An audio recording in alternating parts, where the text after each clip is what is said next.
Okay, hello everybody. Oh shit. Um I was just streaming Assassin's Creed 4 and then I remembered I have to go play ESO today. What we're going to be doing in ESO today is we're going to be playing the new expansion, which I need to ask people in chat actually. Do you guys know, can I get access to the new expansion if I just buy ESO Plus right now? Because I have not bought the expansion yet. So either I'm going to have to pay $40 in crowns to access this expansion, or I could pay $15 uh, to just get access with ESO Plus. So I'd really rather not spend $40. Um, so let's see if we can avoid that.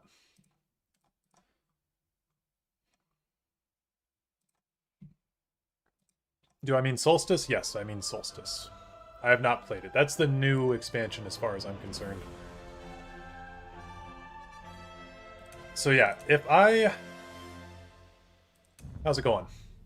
Yeah, if I have to pay like $40 to access Solstice, that's gonna suck. Um, but we'll see. I was just watching your lore video on Magicka, and I find it ironic how Lore Master Kalaris would basically talk about the necessity and creativity for magic, and Bethesda would remove spellcrafting. Yeah, well, to be fair, Lore Master Kalaris saying that stuff was added in ESO, I think. Um, it's gonna be Mother's Day weekend, and I, per usual, forgot until the last minute. It's gonna be marathon crocheting all weekend because I'm a broke bitch that already owns yarn. That's awesome. Okay. Yeah, but I believe they're making all expansions free in the future, if I recall correctly, including Solstice. That would be very interesting if they were doing that. Um, let's see. Okay. Solstice here. You can unlock the area with an ESO Plus membership. Okay. Cool, cool, cool. So, we will do that really quick. Um, watch me sign my soul away to the devil right fast. Doesn't Pass say something like includes all previous expansions? The Solstice Pass says that it includes all, or the current, yeah, like the gameplay pass or something. Um, okay.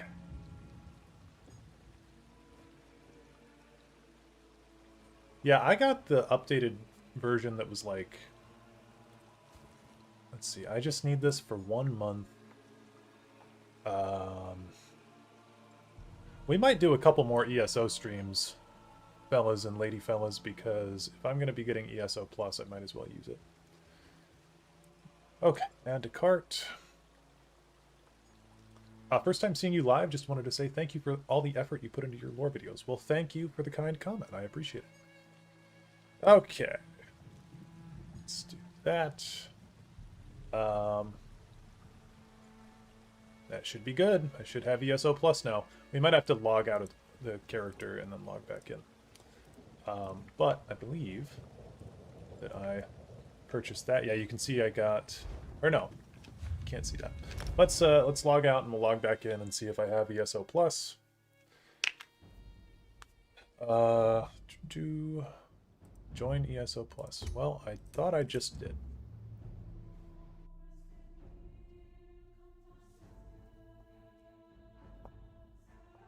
They might be saying that they're making their previous expansions free, like the chapters, because chapters are their old... Okay, maybe I didn't buy ESO Plus? What the hell? Hold on, sorry. Stop the just chatting very quickly. Okay, I need to go to my active subscriptions on Steam, right? That's where I can see that. It'd be cool if the Dark Brotherhood was free, since it's kind of a major faction. I think that's maybe what they were saying, is their previous like expansions like that um, would be free. Okay, add to cart. Yes. Okay, so the next billing date is June 8th. So do I have do I have ESO Plus? I'm confused.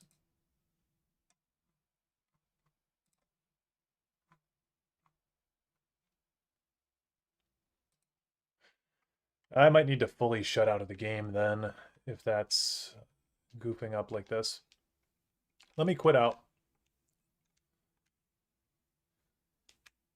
I don't know if you know, Dareloth, but most of this year's updates include a huge amount of quality of life changes. It's genuinely game-changing in some cases. Yeah, I've been keeping up a little bit with it. The Dragon Knight class, I know that they redid that and the two-handed skill tree, which was nice because I have a character that's a Dragon Knight that uses two-handed weapons, so that worked out pretty nicely for me.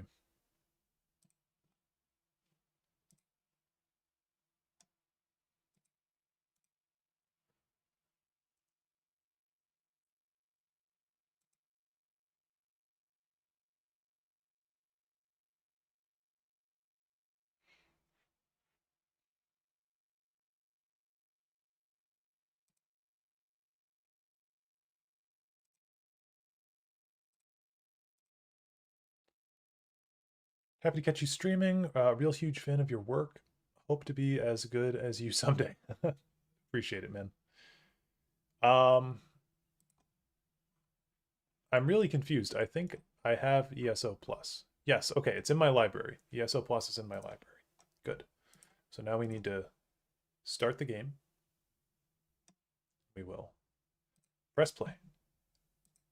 And we'll go back to Elder Scrolls Online. Hopefully we will have access to this DLC. I'm going to be kind of speed running to attempt to get through the main quest as soon as possible, so we're not really going to be doing a lot of side content. I also I gotta check. I do have a guild going in ESO, but I don't think that'll ever get off the ground. It was something that I wanted to do a while ago, and just never happened. This better not awaken anything in me. It might. Okay, we have ESO Plus. And I got a cache of tome points and a premium tome token. Oh my god. Well, gee willikers.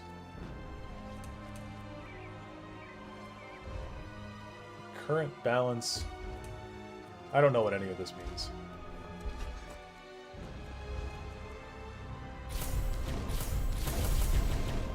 Okay.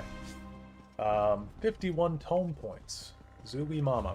Let's go and accept the quest. He runs like the Flash in the CW series. You leave my main character alone. That is really funny. Okay, let's do prologue quest for Solstice here. I'm gonna purchase this quest for myself. It is free. Prince Azza of the Fighters Guild has requested my assistance. The acting guild leader, Merrick Adeswala, has gone missing while investigating a series of recent assassinations targeting the guild, incidents that threaten its very survival. That's interesting, because Merrick becomes the leader of the Fighters Guild at the end of the Fighters Guild quest line in Elder Scrolls Online, spoiler alert, which I have not done on this character. I have done none of the Fighters Guild quest lines. So it's interesting that they are making a decision that Merrick is canonically in charge here. So we need to go to Davin's Watch, Daggerfall, or Volkill Guard. We'll go to Davin's Watch because I'm an Ebonheart Pact chud.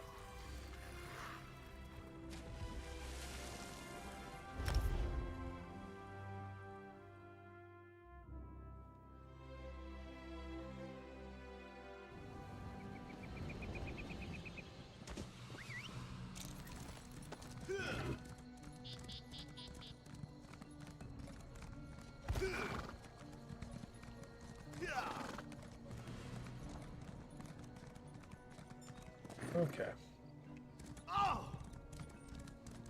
Open for business. Master Merrick, where are you? Honor and faith, traveler. I could use your assistance.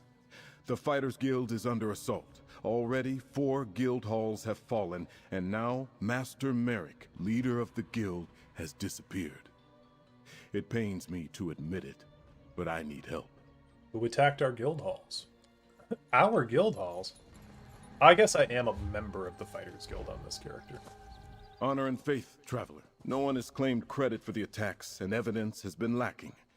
It makes no sense. Still, I expect more and more attacks at any time. Without Master Merrick, our guild could fall.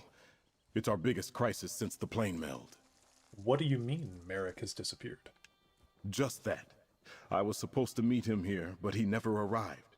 Most of the guild is securing the remaining halls, but with you here, we can track down the guild master and stop these attacks. The guild needs you, comrade. Will you answer the call? I love the Communist Fighters Guild in ESO where they call everybody comrade. I'm in. Let's find Guildmaster Merrick and stop the attacks on the Fighters Guild.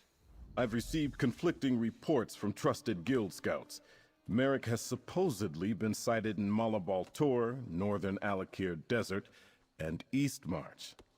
Obviously, he can't be everywhere. Choose a location to investigate and meet the scout there. I'm ready to go look for Guildmaster Merrick. Merrick is many things, but mage is not one of them. I trust the scouts, but he could not be in 3 distant places at the same time. I need you to make your best guess. Pick a location and see if you can find our missing guildmaster. Player response options give you a choice on how to roleplay your character in specific situations. They lead to alternate replies associated with the player's choice, and sometimes to alternate paths in the story. These options are identified by icons and will always be accompanied by a standard player response. Player response options include kind, a supportive, compassionate response; grim, a harsh, surly, or tough response, or surly, or tough response; merciful, a forgiving and charitable response; ruthless, a vengeful and vindictive response; joker, a quip, iconic, or comedic response to an NPC; flirty, an amorous response toward an NPC. Wow, only took us 10 years to get some player choice. Oh, but we, okay. So, I'm sorry, in that tutorial they didn't show a green smiley face or an angry face, so is this the vindictive one? It's obvious that you're worried about Merrick. I'll do whatever I can to help you find him, or if you care so much about Merrick, why aren't you out there trying to find him yourself? I think we'll be a dick, we'll say that one. You dare question my commitment to Master Merrick? Yes. I've spent days trying to find him, but in the Guildmaster's absence, someone has to keep the rest of the guild on track, coordinate defenses, deploy our scouts. You agreed to do a job, so get to it. Okay, fair enough. Oh, I've received Merrick is I many can just things, redo this? but mage is not one of them. You dare question my commitment to Master Merrick? A guild scout. I would be surprised. We'll go to Take my East horse, March Weenie. here. She'll get you to the site quickly. I'll send word so the scout meets you there. All right. Ooh, lockbox, by the way. Your actions have earned you a bounty. These are always good to You will search. pay for that. I promise. You are now disreputable. Your thievery was noted.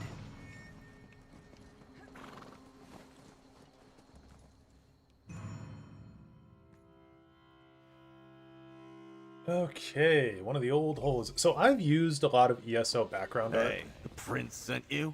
Let's talk. I've used a lot of ESO background stuff in my lore videos and whatnot. And I've had a lot of people tell me, like, hey, why are you using AI in your backgrounds? And I'm like, dude, those are just ESO load screens. But I guess not, like, less people play ESO than I remember. That little Prince Azan never mentioned he was sending you to meet me. How the tusk have you been, pal? No, hold that thought. We've got work to do. Isn't Scordo the Knife a character in the Daggerfall Covenant? You're the scout that sent the report to Prince Azah about spotting Guildmaster Merrick? Guild scout, bruiser, and general pain in the arse. At least, that's what Merrick usually calls me. While most of the guild settled in to defend the remaining guild halls, I volunteered to stay in the field. So what's the situation here?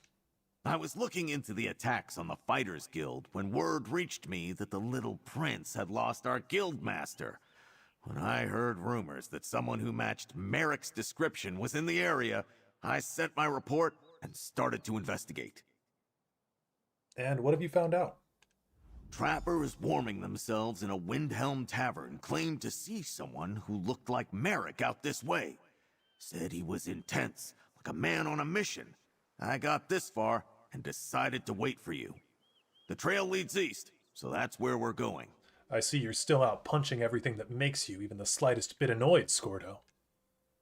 Nothing wrong with that. It's healthy, even. I met a healer once who said that bottling up your emotions gives you worms. Or was it dark humors? It doesn't matter. I hit him when he tried to put a swamp jelly on my head. Do anything interesting since the last time we ran into each other? Oh, you know, a little of this, a bit of that. Mostly been working with the Fighters Guild. Merrick's a good leader. Okay, so that is not necessary to finish that dialogue. Did I shoot the wolves? Yes, I did. I have a crossbow.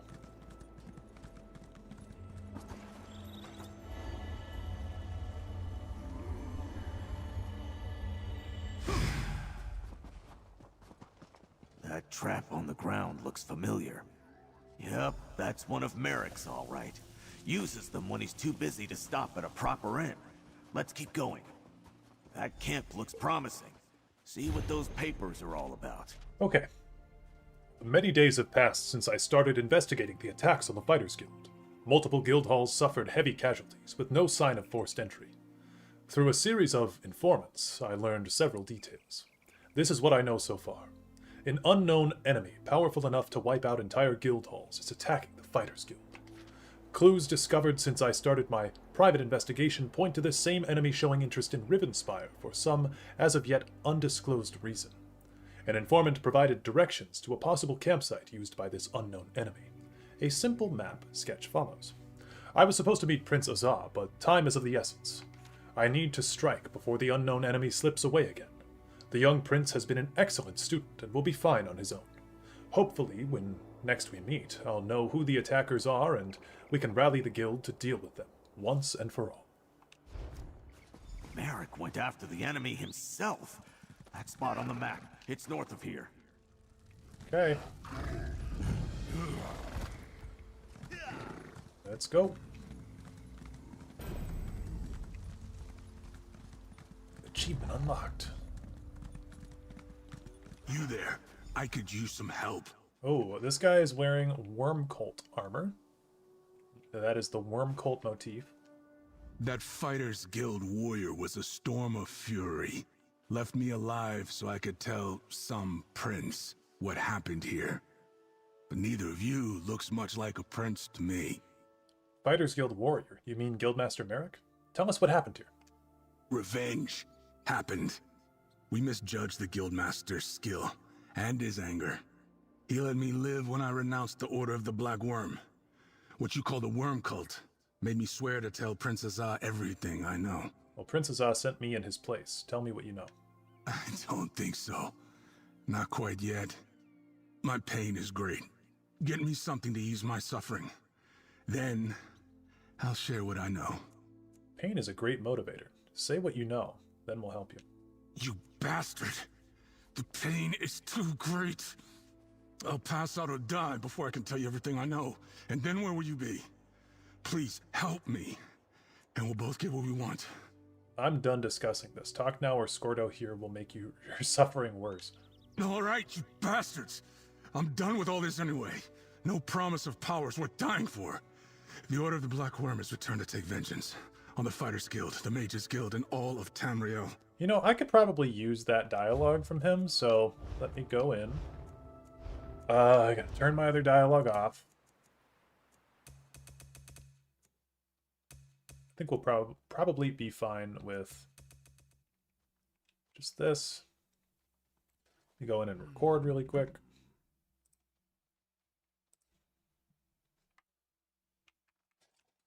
That Fighters Guild warrior was a storm of fury. I don't think you All right, you bastards! I'm done with all this anyway. No promise of powers worth dying for.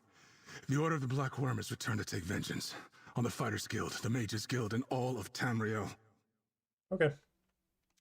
I told him that our leader, Mazama, had business with Magister Andrello at the Cold Moon Inn in Windhelm, but he left before I could tell him the rest.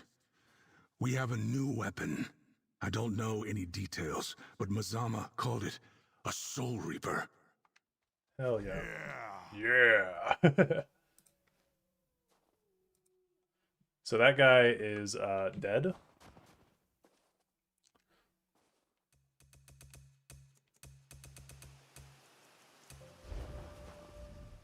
The little worm claims he's renounced his evil ways. Guess I won't gut him like I'd planned. No Merrick yet, but feels like we're getting closer. Go over what we just learned. Yeah, I wish we could have flirted with him. Wormcold has returned to take vengeance on the Fighters Guild or on the Fighters and Mages Guilds and all of Tamriel. Oh, the damn worm cult is really back. I thought they scattered after we stopped the plane meld. You'd hear about a few remnants, but nothing significant. Not like this. And he said they had a new weapon. What the tusk is a Soul Reaper anyway?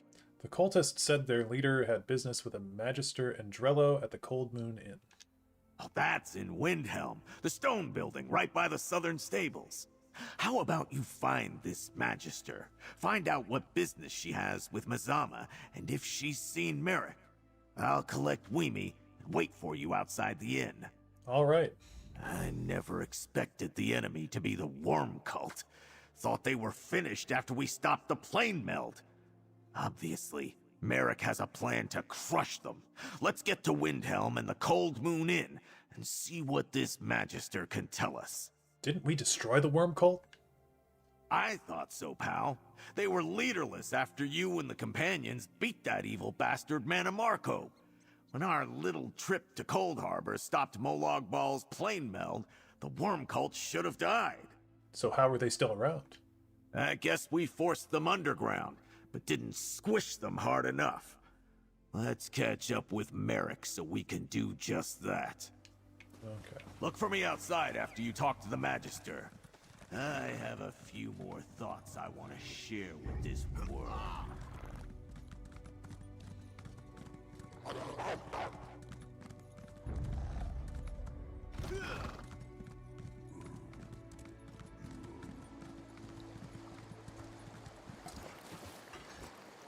Sorry, I gotta collect my my shit, my bullshit ingredients. Okay.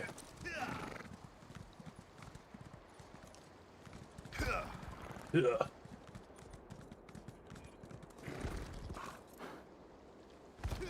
Heavy sack, huge.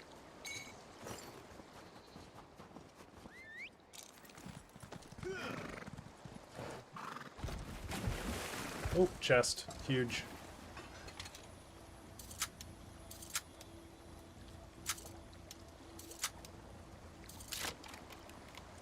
I heard something about a combat overhaul. I believe that's in the works, but I don't think it's out now. Just hopping in, what are we doing? We're doing the DLC, the Solstice DLC. Right now I'm doing the intro quest, and then we're going to hop into the actual zone in a minute or two here, whenever this finishes up.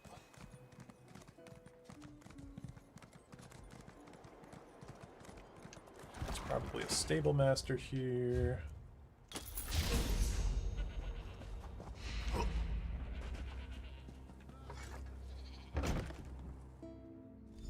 Heard you fought a fierce battle in Direfrost Keep, New Blood. Our brethren Won said they another heard stupid fierce contest storms today. raging before you emerged. Must have been That's an the epic plan. battle. What do you want? A medal? Ooh, if I win a So, contest, can I I get a can't medal? sit on this bench. I like medals. If you're looking for a hired blade, look somewhere else. I don't do that anymore. I was a good soldier once. I was a faithful follower of Kain. What does it look like? I sit here. You ask more questions than my mother. Oh, I thought I was supposed to talk to that guy. I need to go upstairs. You should was rest, like, that was Magister useless. Dareloth. That incident has you all out of sorts. You're not the usual serving wench. Where's the tonic I requested? I need something to settle my nerves. Oh, what else can befall me today?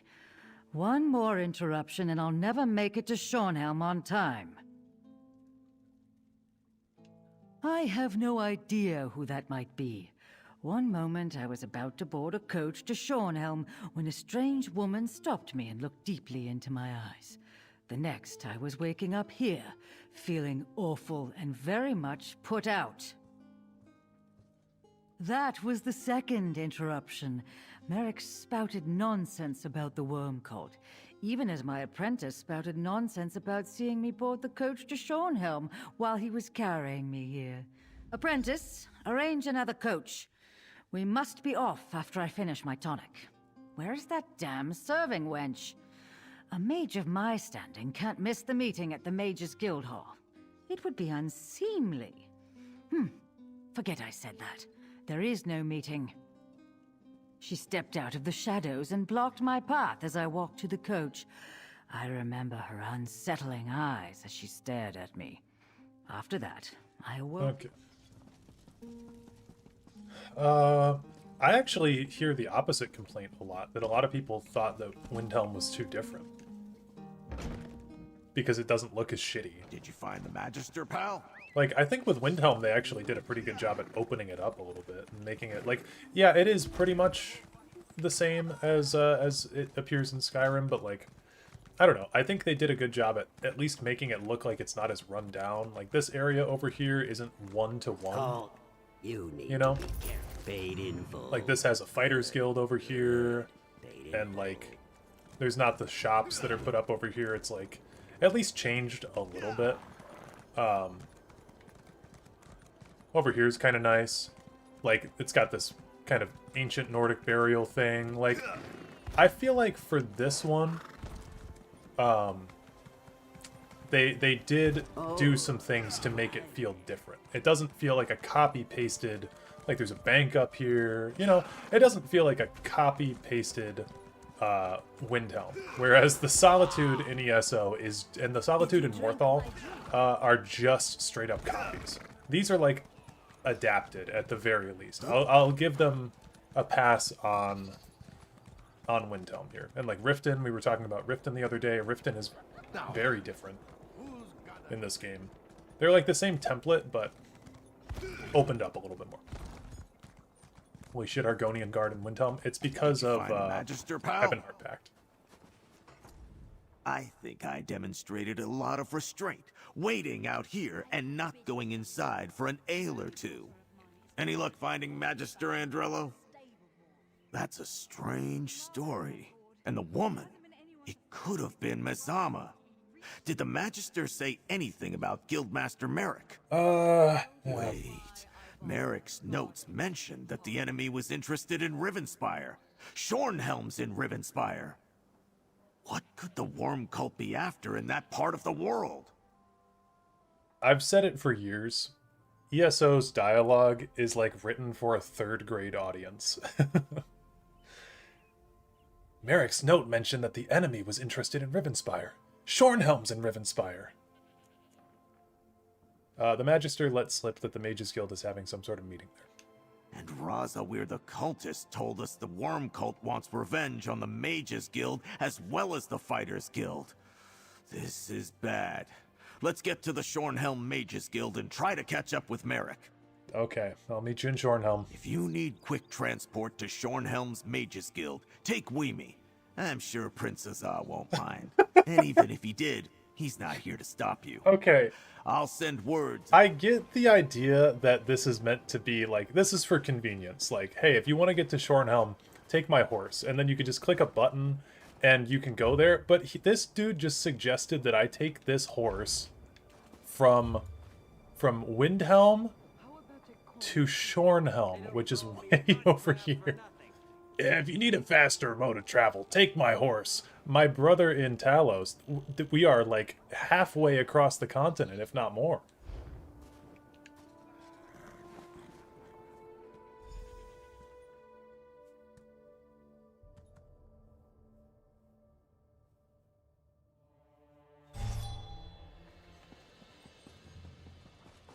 I appreciate the Fighters Guild coming to our aid, Princess Ah. Comrade, Scordo, I came as soon as I received your message. Gabrielle! Azar! The worm cult is going to attack the Mages Guild! They're already here. Merrick arrived before you and the prince. He ran down to help.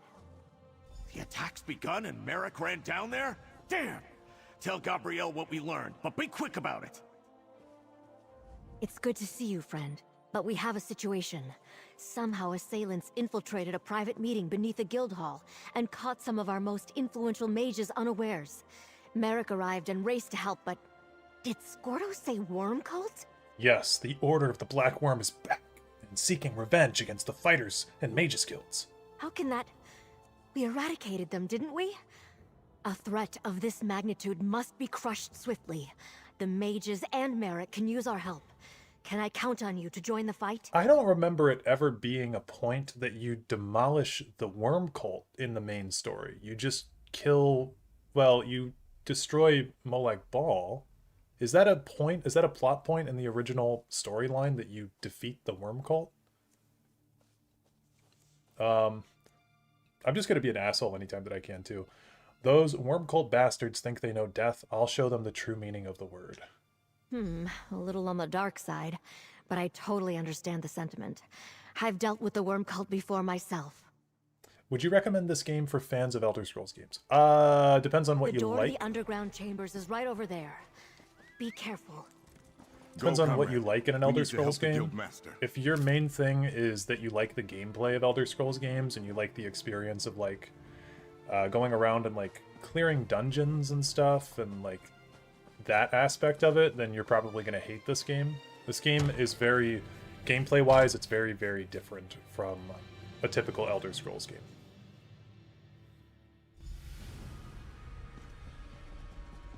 Let's look for Guildmaster Merrick, but be ready to take down any cultists you see.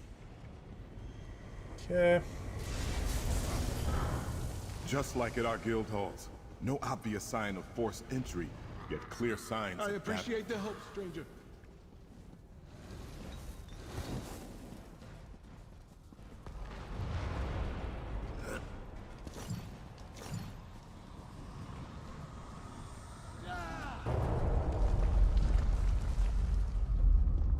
Well, okay. We made it through unscathed. Look, across the chasm, Guildmaster Merrick, the worm cult has him. Let my mentor go, foul creature! Stop, mortal! The Soul Reaper is not yet stable! Merrick! No! That explosion! Stendar, preserve him! Merrick was caught in the blast! A dead mortal's appearance is no good to me. Come, we're done here. As you wish, Misama. No! Merrick can't be dead! We need to reach him! Okay.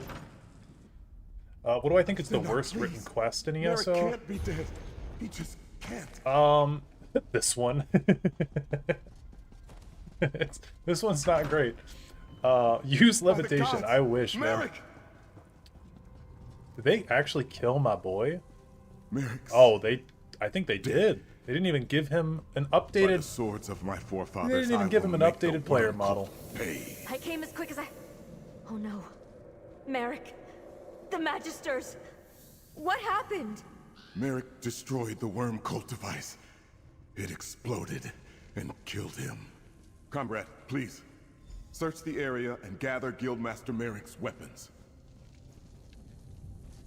Grab the shield. Merrick would polish that shield for hours. That was his father's sword. Merrick wielded it proudly. I don't know, man. The writing in this quest is really making me laugh. To the faithful of the Order who still linger in the shadows, our time rises once more. Events unfold far from here that shall resurrect the glorious Order of the Black Worm. Its power shall grow 100-fold in the days that follow. We must come together now.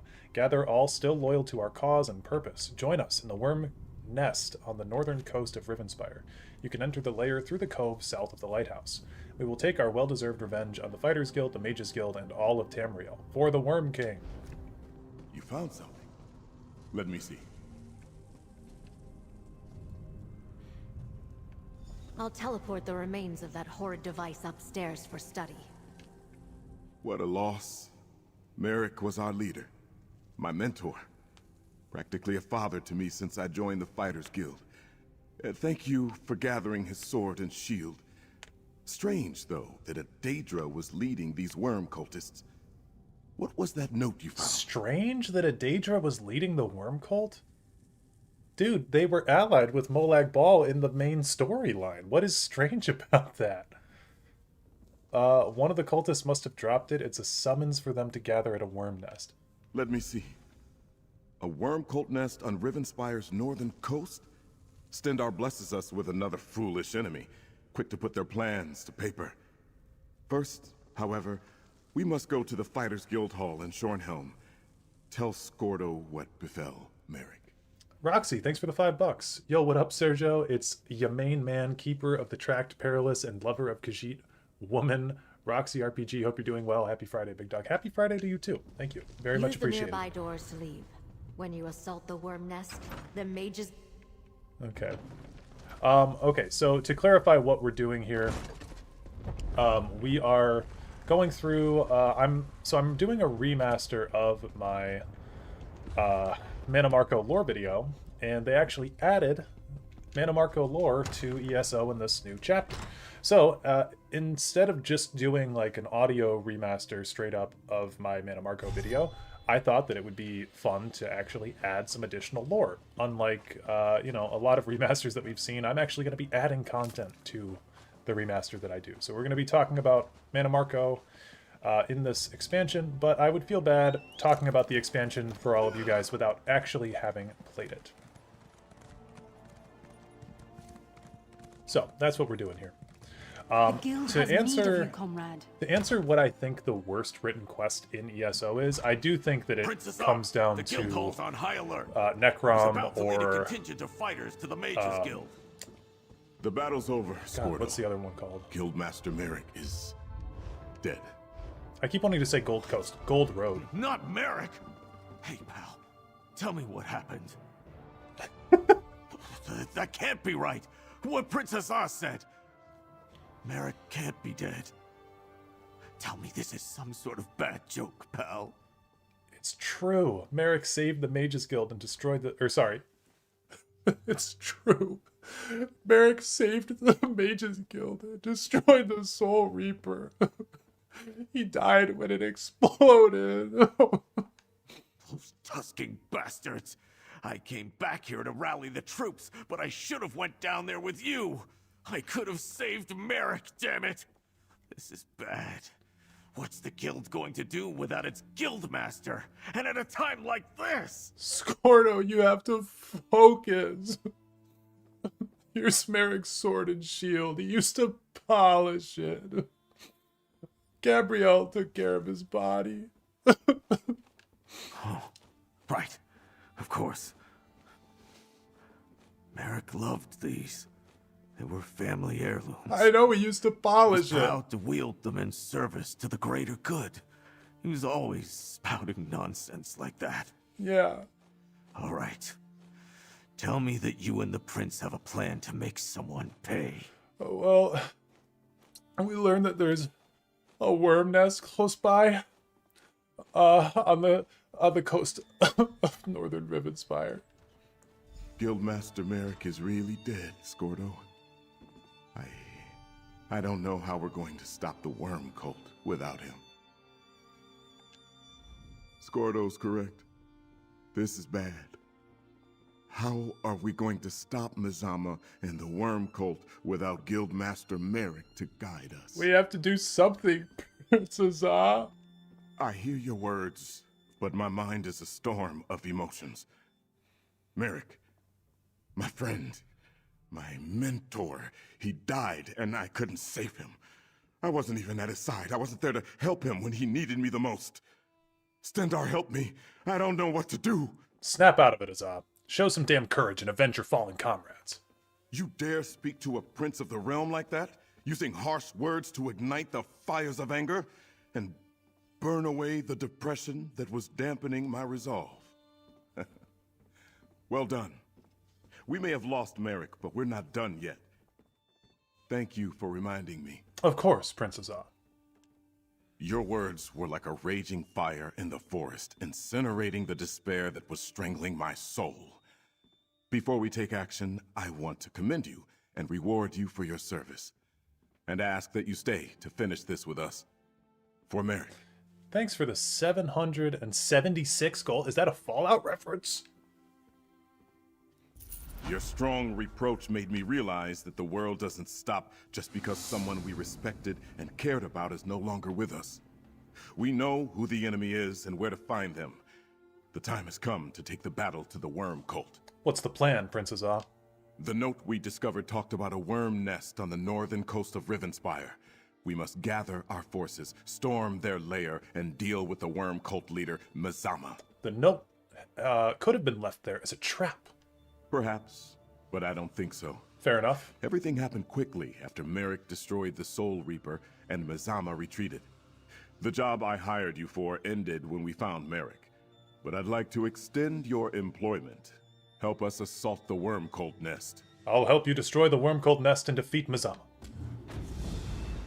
Pardon the interruption. Vanis Galarian would like to talk to you. He's right outside. Ooh, okay, we're going to talk to Vanis. Leader Okay, of the somebody... Mages Guild? His assistance could be crucial to this. Yeah, I agree. Welcome, Vanis. We're glad to be working alongside you and your guild again. There's no time for niceties, Azar. You there, come speak to me. I thought that this guy right here was someone who was like a part of this group, but this is just a player. Okay. So, I need to clarify a couple things because I was being dramatic and pretending to cry when people were asking me questions. So, someone said, is ESO worth playing? I truly don't know how to even answer that anymore. I think that, here's what I'll say is worth playing. I think the Vardenfell questline up here is quite good. I enjoy it, at the very least. I don't know if I'll say that it's great, but what it does that I do enjoy is it takes aspects of Morrowind from Elder Scrolls 3, and it kind of reincorporates them into this questline and redesigns the map a little bit. So you get to experience Vardenfell as a location before the blight storms start occurring and everything. So I think that that this section of the map I quite enjoy. They have a whole quest line about like Vivek kind of losing his power and Clapicus Vial's involved. And then I think that the Clockwork City is also really, really cool to explore. I think the actual quest that happens in the Clockwork City is actually quite not good. I think that the quest line is very silly. There's a lot of like talking crows that are used for comedic relief, and it's kind of cute, but it's not really for me. I'm a little I've played through the storyline for Clockwork City like 5 times now, and I'm just kind of over it. I don't really enjoy it. But you also have to play through all of the DLC to get to the amazing, incredible dialogue at the elegiac replication over here with Sothasil. So it's worth it to experience the Sothasil stuff, but the actual plot of the DLC is whatever. Somerset, I can't recommend. I think Somerset is pretty bad, actually. The more that I've played this game, again, this is a storyline that I've completed probably about 5 times now, and I just don't enjoy it. Elsewhere is better than it has any right to be. For a story about dragons returning to Elsewhere, I think that it's actually pretty good for what it is. Northern and Southern Elsewhere, this was the first of 3 chapters that they did. So like Vardenfell was a chapter. This was before they kind of had the chapter model. So Vardenfell was the first chapter, but it included this huge zone and a bunch of stuff. And then you had to pay for the Clockwork City DLC, which was a continuation of that. And then the next chapter was Somerset, which just added this whole zone. But then they started doing this year-long story stuff with Northern Elsewhere and Southern Elsewhere. So unfortunately, you need to buy both of these to get the full zone experience of the Elsewhere chapter. Then after that, they had Greymoor, which is both Western Skyrim and The Reach. You have to do both of those to understand the full chapter that's going on there. And then you have, what came next? Blackwood. Blackwood's just this big zone here, and then you also have Fargrave. Those are part of the same chapter. And then you have High Isle. So High Isle is High Isle and Aminos, and then Galen and Ephelon, I think is how you say it. So that's the next chapter. So there's like 5 chapters that you have to buy.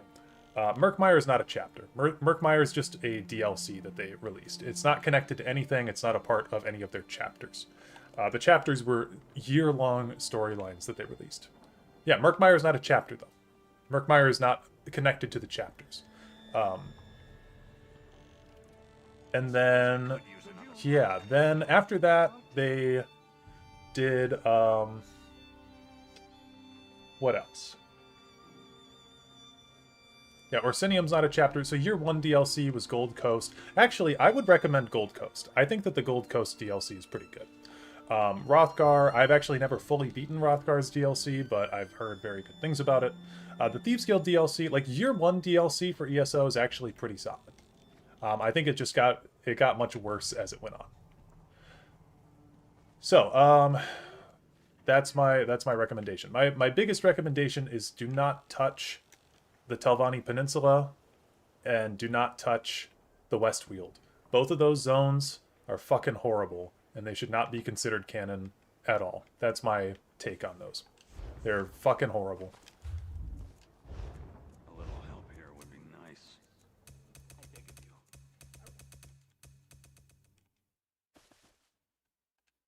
A pleasure to see you again, friend, despite the dire circumstances. Thank you for purging our sanctum of the worm cult infestation. Reliable as ever, I see.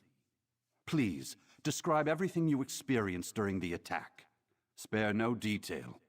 I will explain what makes them bad in just a second. Yes. Gabriel called Mazama snake-like. My extensive knowledge of Daedra tells me that she's likely a harvester, known for their illusion magic. I suspect that's how she got into our sanctum undetected. Tell me, how did Merrick die? Merrick broke free of the spell and attacked the Soul Reaper. It exploded and killed it. Merrick was a great warrior, but also reckless. Attacking an unknown arcane device. Clearly a miscalculation. An intact Soul Reaper would have revealed more than the shards we recovered. Had he waited for you to intervene, he might still be alive. Fair enough.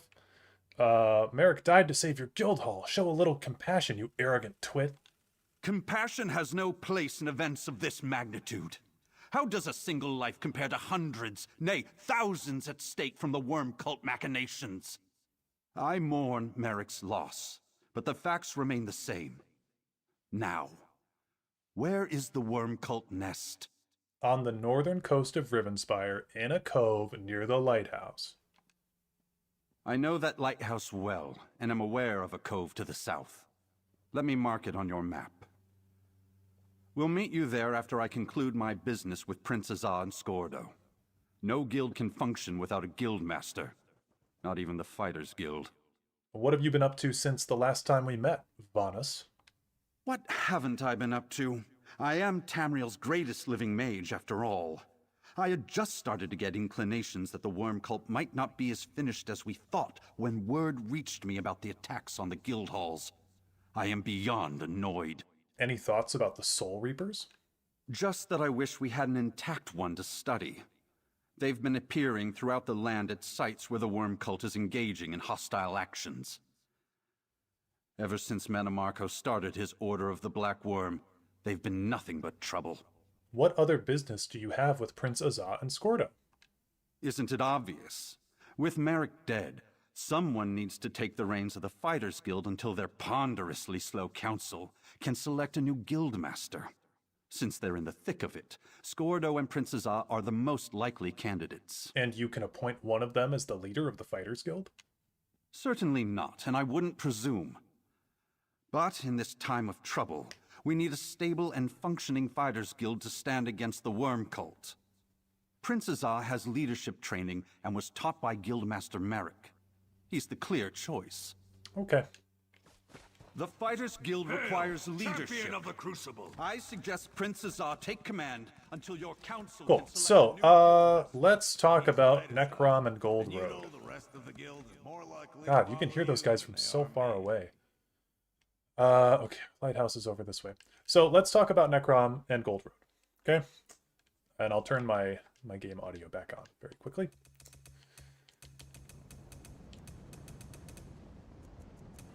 So, the plot of Necrom is that there is some sort of Daedric threat that's going on, and Hermaeus Mora himself basically contacts you, and he's like, hey, I'm Hermaeus Mora, I'm a really good guy, and actually, I'm such a good guy that I'm going to not deceive you in any way, I'm going to just make a straight deal with you, I'm going to actually bind myself to you so that way I can't lie to you, and we're all chill. So I'm basically going to be your homeboy for this, and I'm a good guy right now, okay?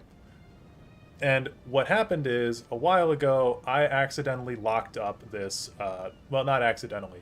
A while ago, I locked up the Daedric Prince of Fate, which is a huge retcon. But throughout all of Necrom, they're basically telling you, Hermaeus Mora locked up like a weapon, basically. And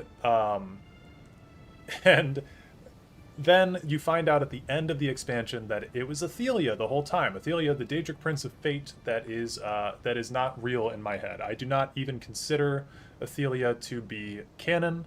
I consider all of the Telvanni Peninsula and Gold Road to be stupid, quite frankly, to be very, very stupid. So I don't take it as canon.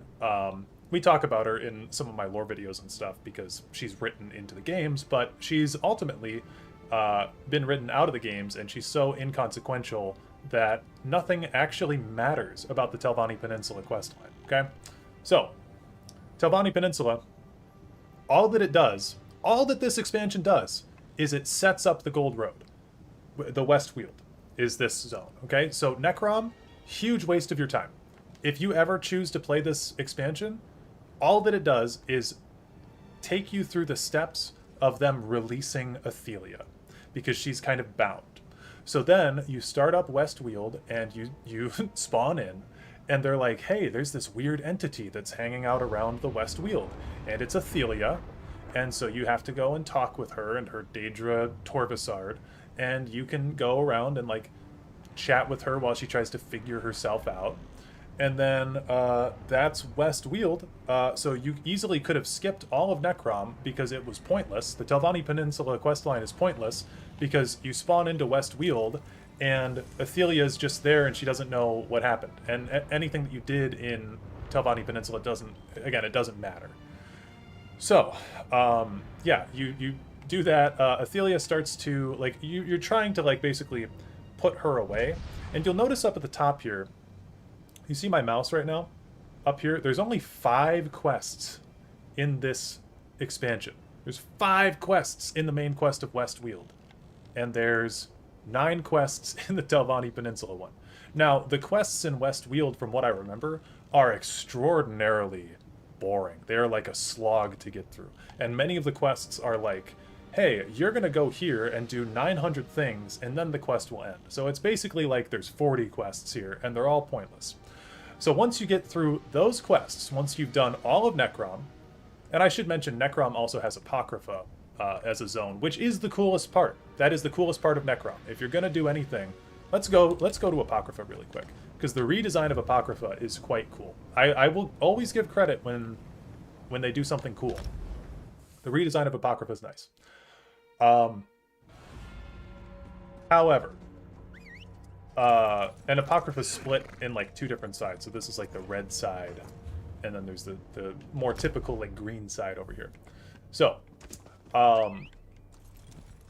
anyway, where was I? So, yeah, with once you've completed all the quests in Necrom and all the quests in West Weald, then you unlock the final quest line, which I believe takes you to Fargrave over here. And Athelia starts running mad and rampaging with power because it was predestined by fate or some bullshit that she was going to be crazy.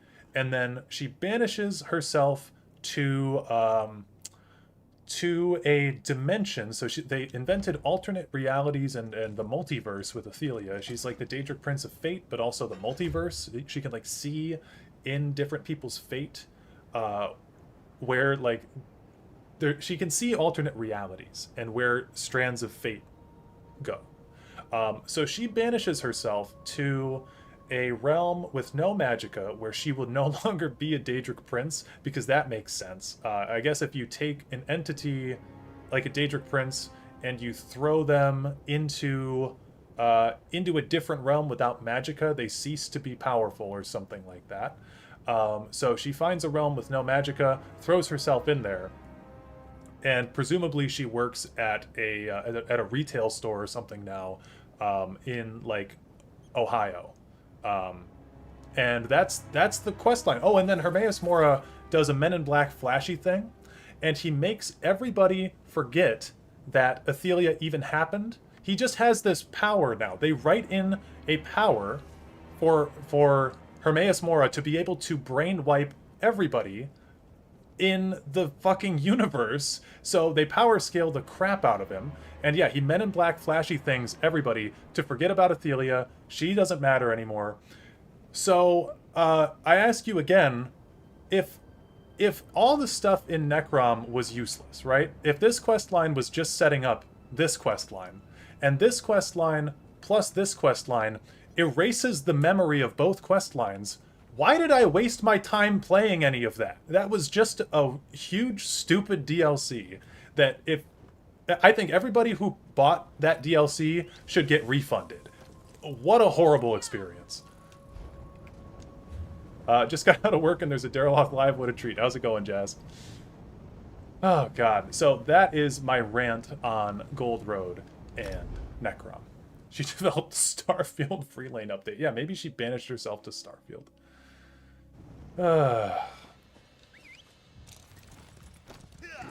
I do have an hour-long rant about this on my channel. Yeah, Brandon is right.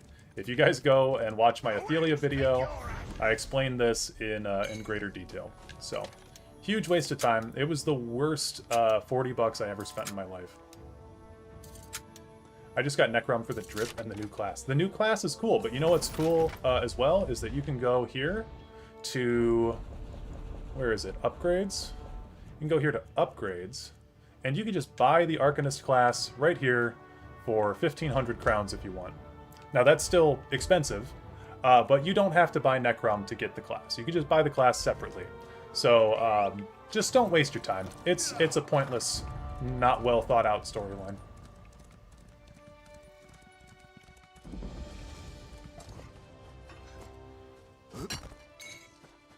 You spent $80 on it for the mounts, too. Brother. Can I not jump off of this? ESO! Let me do things. Oh my god.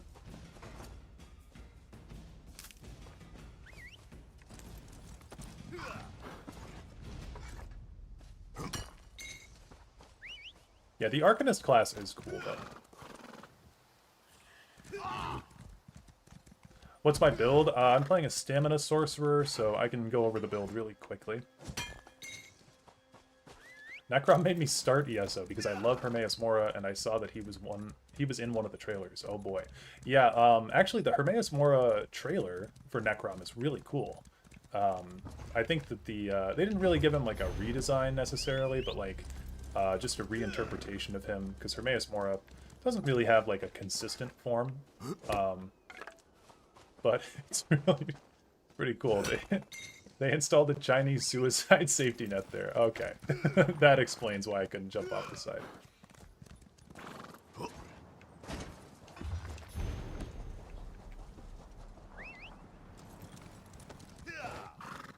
No screeching. Yeah, ESO's trailers are one of the best parts of the game. Okay, so my build here, by the way, we'll talk about it really quickly. So every build in Elder Scrolls Online should have a spammable attack, which is basically an attack that you can proc over and over that facilitates your damage, right? So the main loop of our gameplay here is that we want to have Wrecking Blow.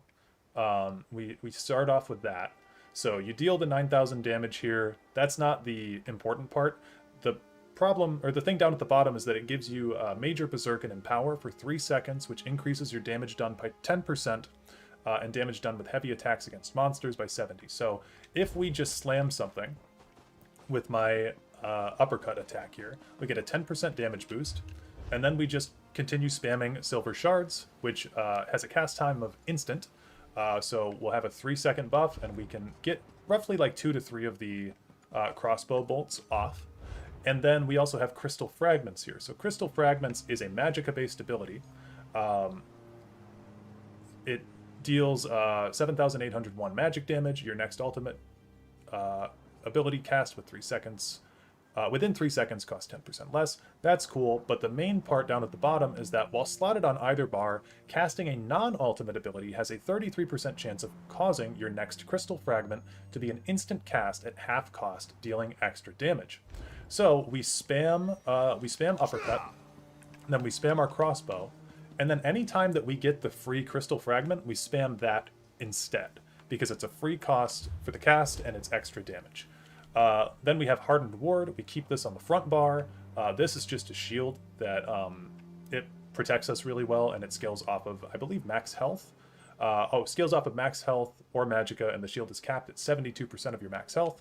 So my food buff here, which I haven't had on, we put that on, and then we get a pretty decent buff here for our shields. And then the back bar is basically just a bunch of not ESO, basically just a bunch of buffs and whatnot. So you want to kind of go like, put this on, crit surge. You can spam this. It's on like a 30-second timer once you get 3 of them. Here, I'll go over here and show. So, slam down for the AoE. Get that debuff on people. We can put down our caltrops, and then we swap to this. Get our instant cast. It's a really, really good build. You can basically solo any dungeon you want with this build.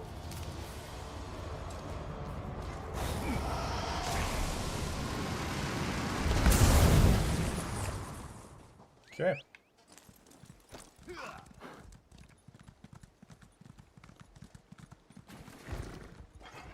Play ESO on controller? Yes, I do.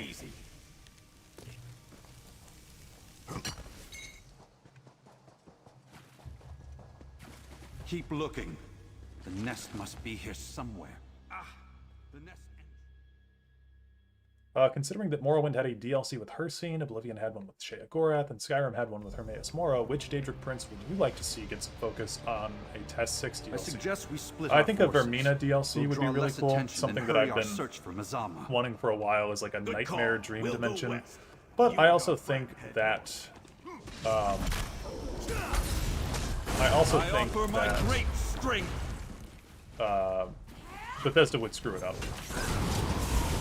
I sense illusion magic beyond the crumbled wall. Find the source. I don't think that Bethesda have the creativity to do like a nightmare dimension. Let my magic empower you.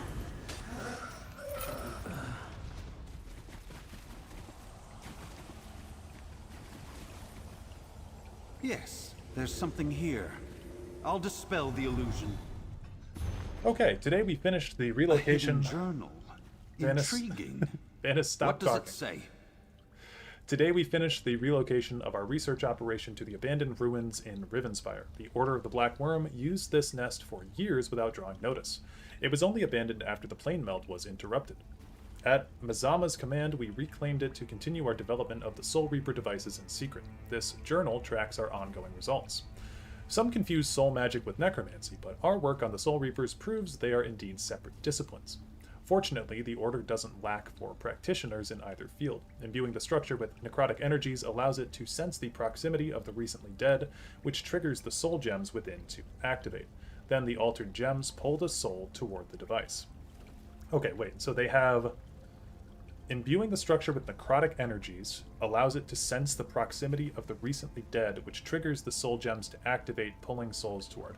Okay, I kind of appreciate that they explained the mechanics of this. That's interesting. In the first iteration, the gems merely stored the fresh souls. This wasn't desired as it limited the amount of souls a Reaper could capture. Our current experiments seek to propel the captured soul to a specific location of our choosing. After many hours of study, prolonged ritual preparations, and the valued deaths of many of our order, or from our order, the Soul Reapers worked as planned. Now, when a mortal dies near a Reaper, the Reaper captures the soul and sends it to a secure location. Our next step is to produce as many of these devices as possible so we can deploy them anywhere in Tamriel. Once the Soul Reaper senses a fresh kill, it automatically activates. Members of the Order only need to continue sacrificing, and it will transport souls indefinitely. The Soul Reaper, destroyed by the Fighters Guild leader beneath the Mages Guild, revealed an interesting flaw in the current design. Now, just before smashing a Soul Reaper before it has fully stabilized, all of the necrotic energy flowing into it results in a devastating explosion, such as the one that killed the Fighters Guild leader. We discovered upon further examination that should an unenlightened enemy get near a Soul Reaper, they can disable it by tearing out its core. This causes the Soul Reaper to deactivate and release its magics safely, causing the device to collapse without the resulting explosion. Additional iteration should find ways to overcome this flaw. So they've got a Death Star level flaw in this, where you could just take the soul gem out, is that it? An unenlightened enemy get near a Soul Reaper, they can disable it by tearing out its core. Okay, yeah, you just pull the core out. This is like the Incredibles, Syndrome's robot. You could just pierce the core out of it. Ah, a means to deactivate the Soul Reapers. But where do they funnel souls to? Let's keep searching. Question. I offer my great strength. Whoa, more tome points. Come, I shall augment your attacks.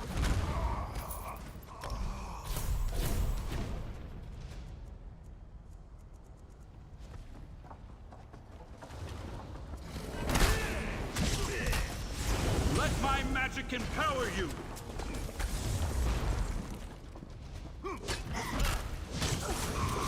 I offer my great strength. So I'm also not really doing like a proper skill rotation right now on this character because you don't really need to unless you're in like a veteran dungeon or something. Past the gate. Oh. Captives from the Mages Guild. Resist if you want. We take your soul either way. Let my magic empower you.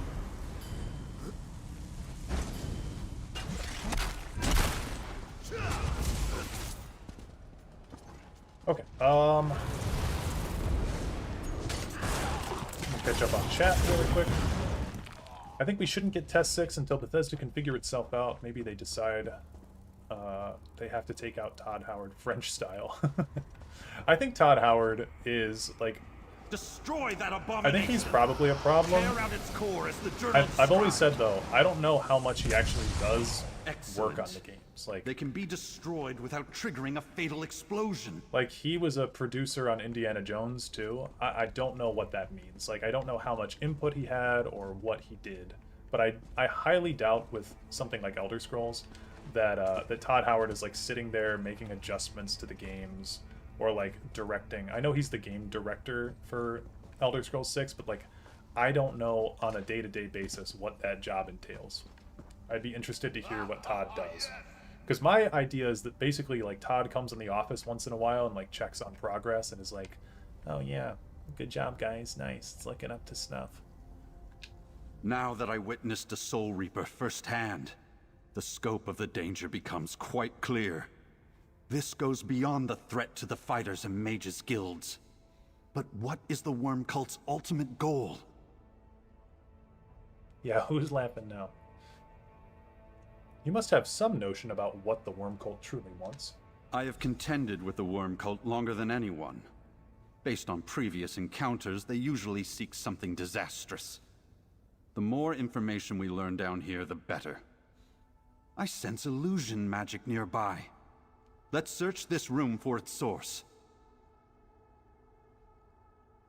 All right. Sense illusion magic. The illusion is behind that altar, along the wall. What can we learn from this scroll?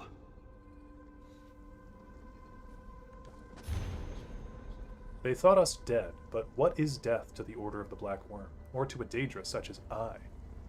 It is no ending, no blockade, merely a temporary state during which one can hoard power. We all know the dead contain energies to be harnessed.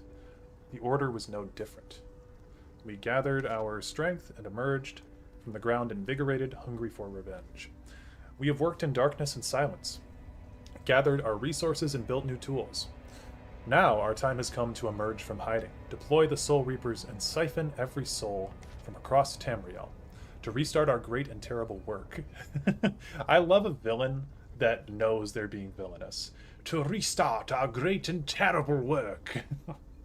To prove our loyalty to Lord Molag Bal so that we may gain his favor for our plans. Mazama. A singular focus on the destruction of every living being. They must be stopped.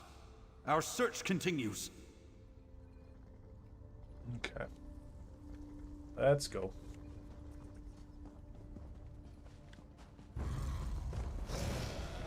By the stars, so many Reapers.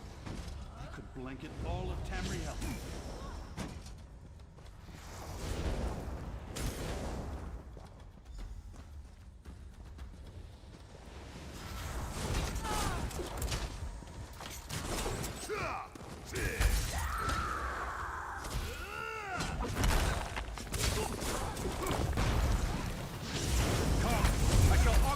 Attacks. Scordo's sword, oh no. Let me take a look at that sword.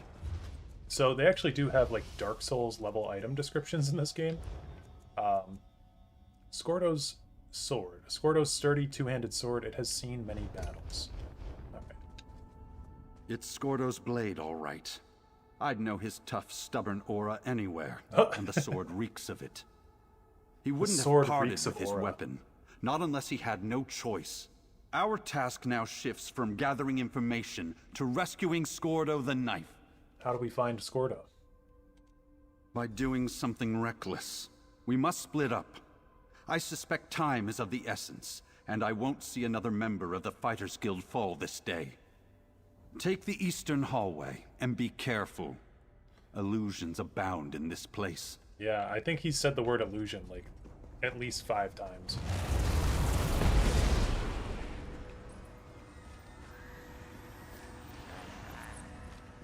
Wormcoat bastards ambushed us! Come help me, pal!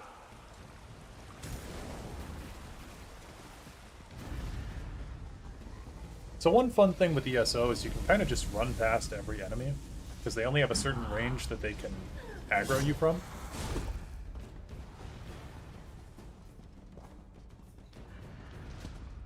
Scordo! You're injured! No, Varnus! I'm over here! That's not me! Arrogant mage. My master demands your presence. He's dragging Varnus into a portal! The great mage does not fall easily! You can't have him, creature! Protect the staff!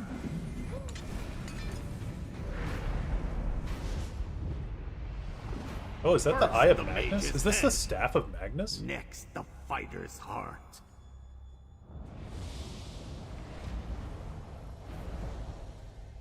Varnus is gone. Mazama took him. Bro got taken out by one harvester. Let's figure this out, pal. Bro missed the movie moment. Yeah, unfortunately. Why the fuck does Vanus care about Scordo or even know who he is for that matter? Yeah, I don't understand this relationship here. I was too late. Again. Asama ambushed me, cast a spell, and I blacked out. I woke up feeling wrung dry, like how you described Magister Andrello. Ugh, I guess that's what it feels like when a snake takes your appearance. She used your appearance to trick us and capture Vanus. Yeah, but I think she's planning more than that. Did you hear what she said about the fighter's heart? But what do I know? I can't even keep my friends safe. It's all falling apart, pal. I don't think we're going to beat the worms this time. You want to be a coward, Scordo? Be my guest. Give up if you want, but get out of my way. Coward? Give up? Who the tusk said anything about that? I may have had a moment here, but I owe Merrick his justice. We don't stop until I hear Daedric bones snap. Let's ask Gabrielle to open a portal. I need to clear my head. Then, we go hunting. Can I act? Oh, I can't. How do you feel about a portal, Gabrielle? Of course. One portal to Shornhelm's Mages Guild coming up. About Vanus. No apologies, Scordo. We'll get Vanus back. I'll take Vanus's staff. It may behave strangely in untrained hands. All yours. Now let's get out of here. Yeah, I feel like that's the Staff of Magnus. We'll return to the Mages Guild Hall and regroup. We need to find Vanus and stop whatever else Mazalma is planning. Vanus's staff is a powerful arcane tool. He may not have wanted it to fall into the Worm Cult's hands, or he had some other reason to make sure it ended up with us and not the enemy. We have to trust Vanus. He never does anything without purpose. Okay.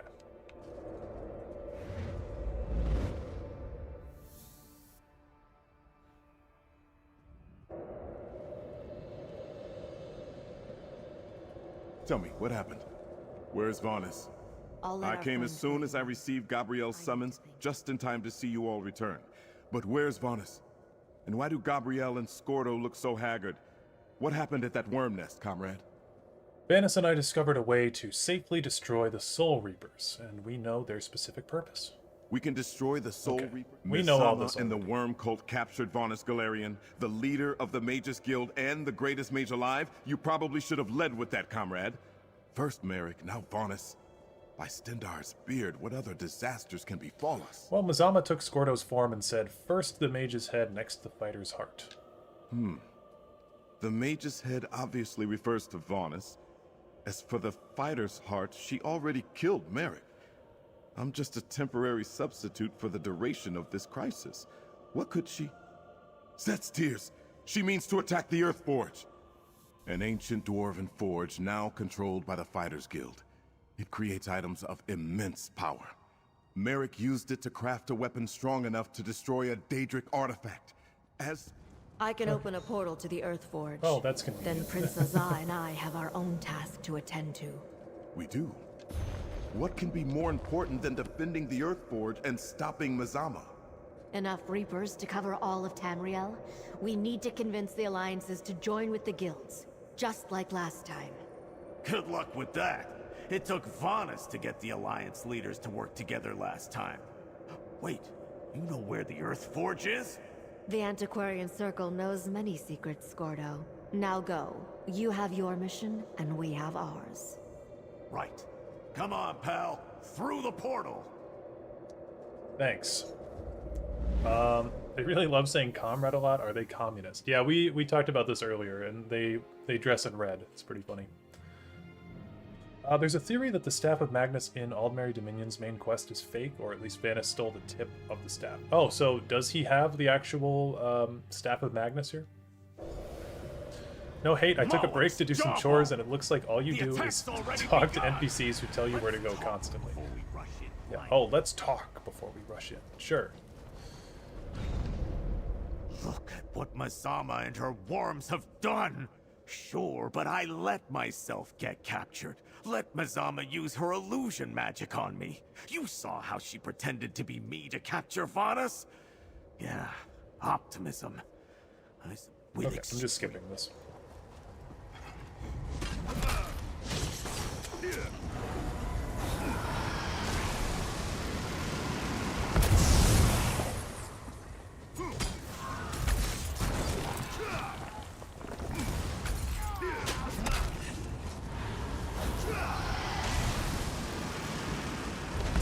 Okay, we don't have to destroy any of these things.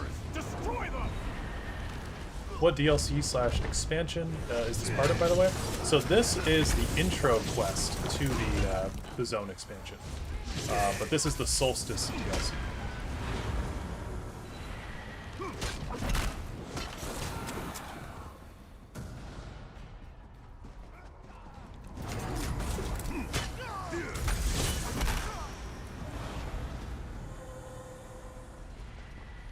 Jesus Christ, this is just the intro? Yep. Yep, this is free. You can play this for free.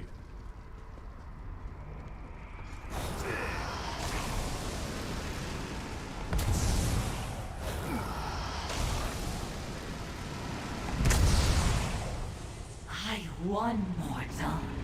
I shattered your guild, killed or captured your leaders. The Order of the Black Worm is victorious!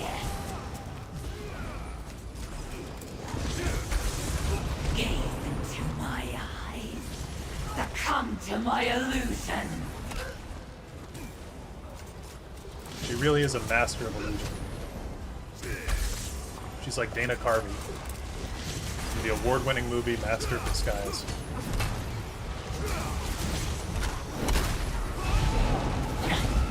Mortal! Destroying me won't stop our master's plan!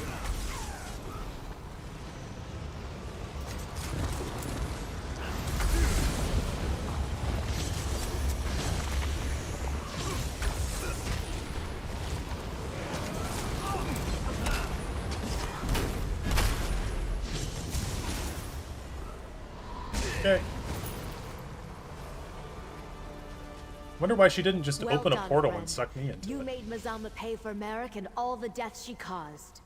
And it looks like the worms didn't get all of my guildmates. That's something at least. Good job taking down Mazama, but we're not safe yet. As Prince Azah and I were meeting with representatives of the three alliances, we received reports of Soul Reapers and Worm Cult attack squads appearing across Tamriel. It's bad out there. So you convinced the three alliances to join together to combat the worm cult again? Not exactly. Prince Azah and I were able to get the alliances to send ambassadors to Sturk, the same island where Ivanis forged the agreement to attack Cold Harbor. Yeah, I remember. But we're far from reaching such an agreement again. Frankly, we could use your help. What do you need me to do? Take my portal to Sturk and talk to your alliance's ambassador. Convince them that the worm cult threat is real and we need to work together to stop it. Prince Azah and I will lean on the other two and do the same. Do you guys think I'll be able to finally use the flirt option when we see Darian Gautier? I left the alliance ambassadors alone on Sturk with Prince Azah. Oh, Let's another go portal. try to convince them. Thank you.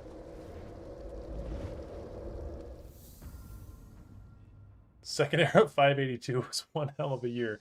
Yes, it was. Woo, that's what I've been waiting for. I should make that into a YouTube short. Did you explain the stakes? We need the three alliances to cooperate. We got them to come to Sturk. That's a start. Now we just need to make them see reason. Ambassadors, please. You must listen. Those attacks in Oradon. Prince Azar says it's the worm cult. What does it matter? We can't fight wars in both Cyrodiil and our sovereign territory.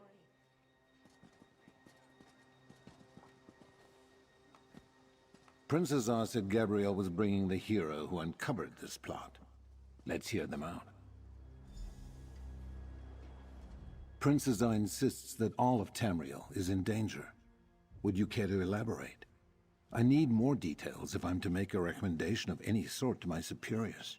Well, the worm cult has returned. They're launching attacks throughout Tamriel with Soul Reaper devices. The worm cult? Oh, not that old specter again. We defeated them soundly during the plane melt crisis. Their threat has faded from Tamriel like dew in the morning sun. You waste my time with rumors and speculation. Four Fighters Guild halls were destroyed, Merrick was killed, and Vanis Galarian has been captured. Merrick and Vanis?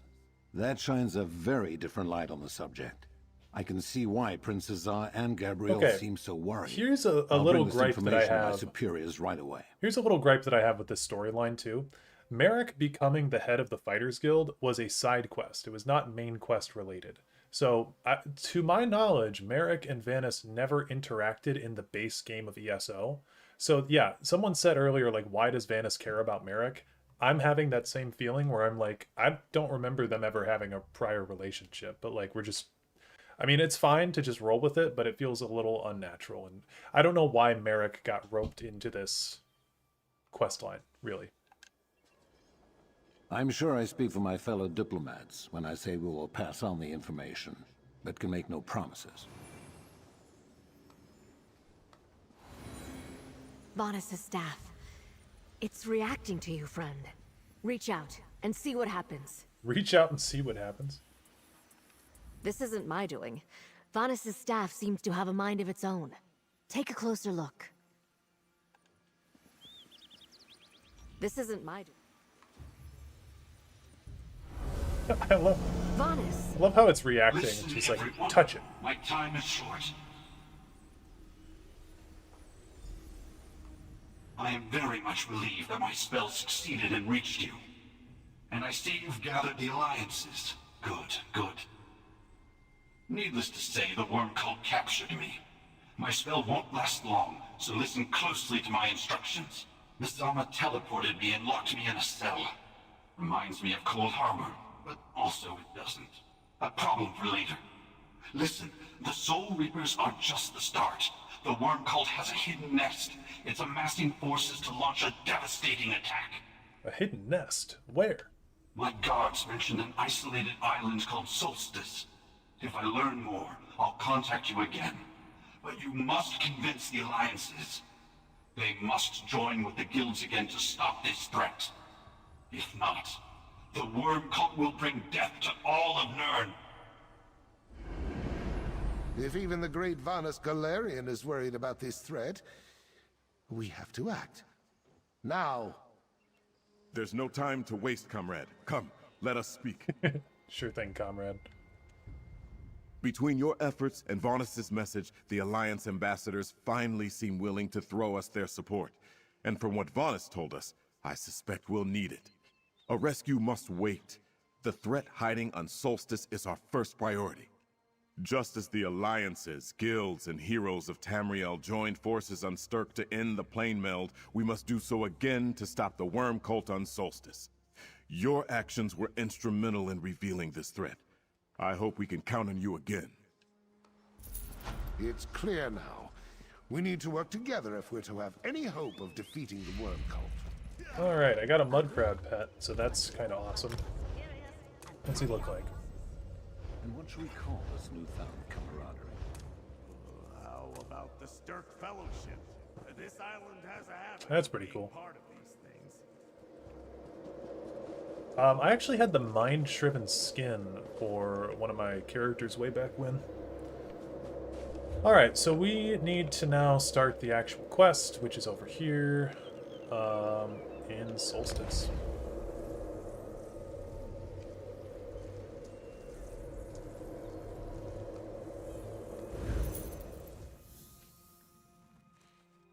The isolated island of Solstice off the southern coast of Tamriel was mostly unknown or considered a cursed location by the mainlanders prior to the recent trouble with the revived worm cult.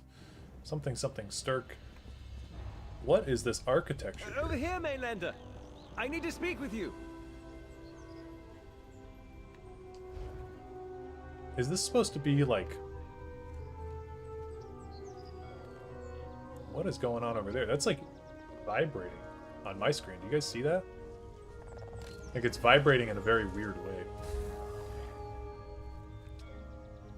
This looks to be like some Alt-Mary type architecture. Okay, Mid-Conjurer Mermal. Oh, here you are! Prince Azar told me to keep watch for you, mainlander. I'm glad you showed up. We need all the help we can get. The Order of the Black Worm threatens to completely overrun Solstice. The Order of the Black Worm? Question mark? You gotta love the writing in this game. It's so good. Gotta love it. You may know them as the Worm Cult. This foul group of necromancers raised the Writhing Wall, cut our island in half, and gathered their forces outside Sunport. Luckily, the Stirk Fellowship followed the worm cult here. Oh, thank the Three Queens. The Stirk Fellowship? What is that? I have no idea what that could be. A coalition of forces from the mainland consisting of the Fighters and Mages Guilds and the Three Alliances. In fact, Prince Azar is overseeing efforts to bring Fellowship forces to Solstice even as we speak. I'm sure he'd welcome your help. What's the point of the intro quest if our character is not going to remember anything? Alright, I'll assist the Stirk Fellowship. Where do I start? Report to Prince Azar outside the city. He's with Mage Feranor, about to summon the champions of the Three Alliances to Sunport. After that, he'll know where Okay.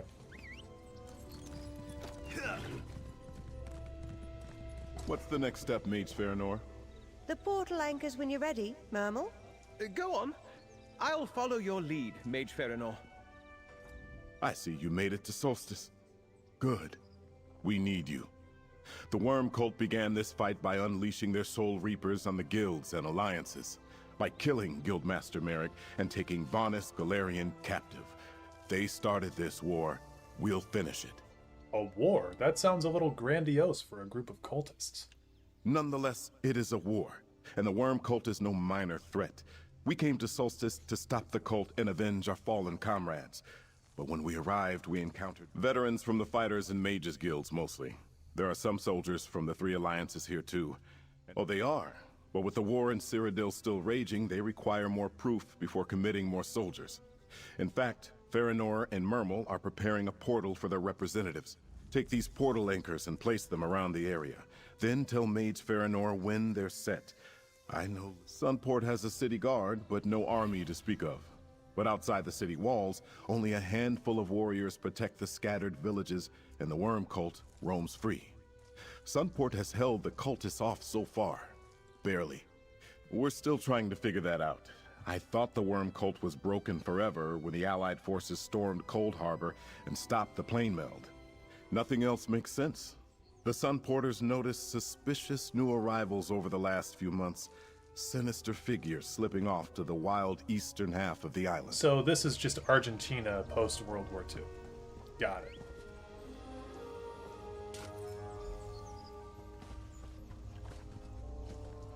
I've seen some discussion about Solstice on the EK2 Discord.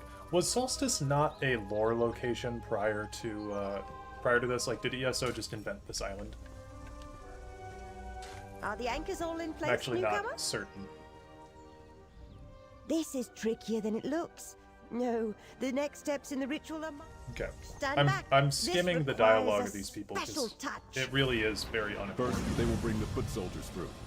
Then the Alliance representatives. What's happening? Gabriel didn't do it this way! Ha! Such is the fate of all who defy the Black Worm!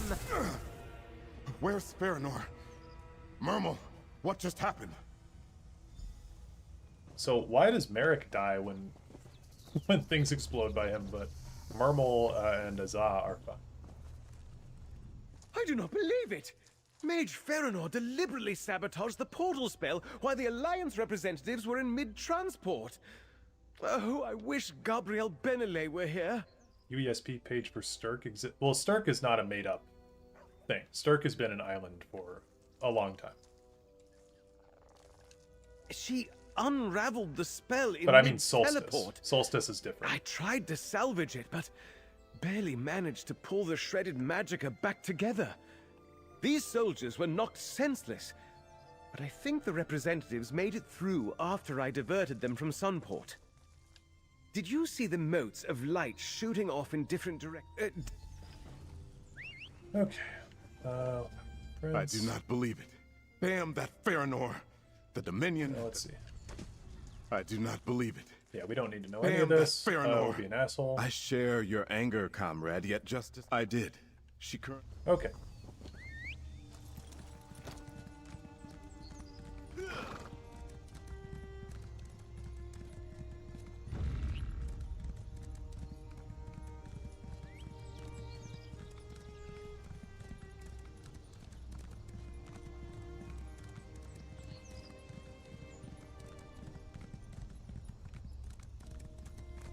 Yeah, it looks like the Ghost Gate.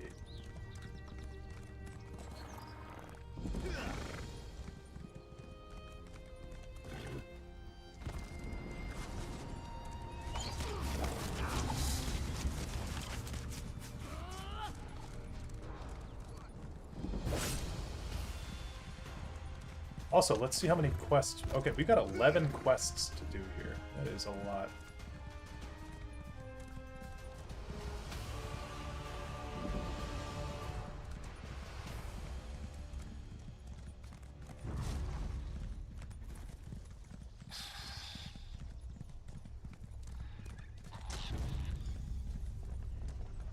This looks like Murkmire architecture a little bit.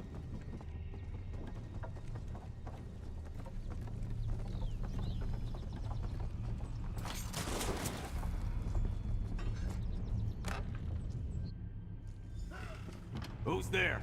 Show yourself. You're here? Huh. Okay. I don't think I need anything from these guys. I know roughly what I'm looking for in this DLC, and I can tell you that Scordo, the knife, is not going to have vital shipment. any useful information for us right now. Not sure what to I think, make in fact, of we all might have to this. beat this part of the DLC in order for me to get what I'm looking for, so we will kind of be skipping through some dialogue here, because a lot of this stuff, especially that intro quest, was just very useless. So does literally all of ESO lore happen in Second Era 582? Well, the dev team has not said otherwise.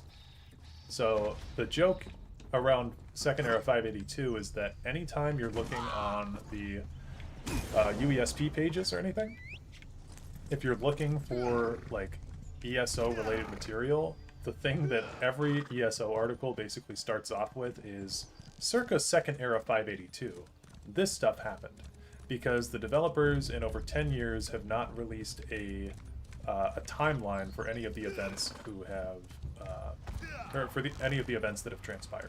So all that we know is that it's sometime around the year Second Era 582, but I will say this DLC does show some progression because the main quest needs to have been beaten in order for this DLC to transpire. In a lore perspective, I haven't beaten the main quest on this character, and yet you're able to do this. Now this looks like Argonian architecture, so is there like... Is Solstice just a combination of a bunch of different places? Or no, we're south of Blackmarsh, so this tracks. This makes sense. Oppressive aura, my tusk. We'll show her an oppressive aura.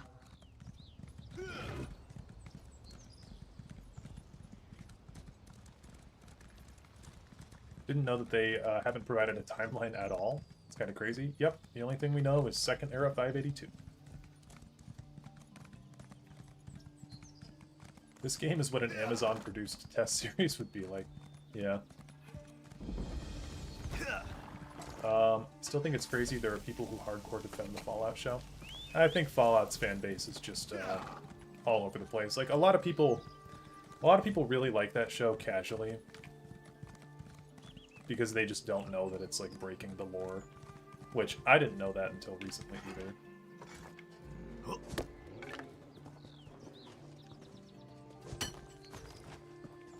Solstice Bismuth Deposit 1. Interesting. That must be a local material you can harvest here.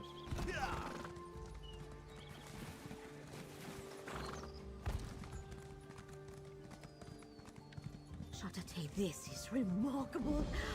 Oh, it's sweet. Acidity and that.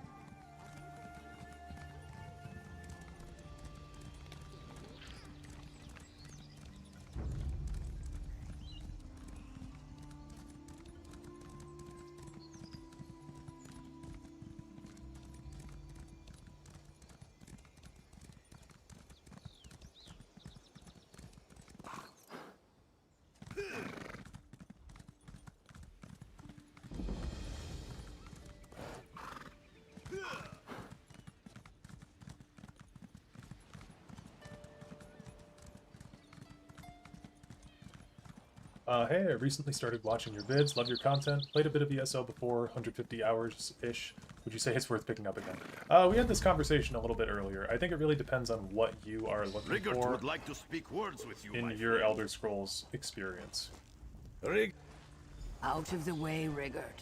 Don't you have a task of your own to accomplish? Leave I this to basically me. think that the things that you should play in ESO are... no, the main he should quest, have I brought think, is more at meat. least worth playing, because that, I believe, of anything, is probably, like, the most important part of this game. The things that I would say are worth playing are probably the Elsewhere expansion, the Vardenfell expansion, which I believe is part of the base game now. And then Clockwork City is really good for the Seal parts. Murkmire is really good as well. And the Year 1 DLC, like Orsinium, Dark Brotherhood, Thieves Guild, and Imperial City are pretty decent as well. So that's my recommendation for stuff to play in this game. Rigert has a mission of his own to accomplish. Eh.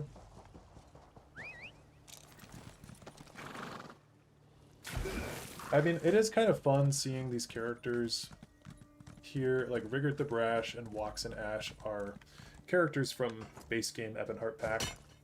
Same thing with Scordo the Knife, I believe Scordo the Knife is from the Daggerfall Covenant, but I could be wrong about that.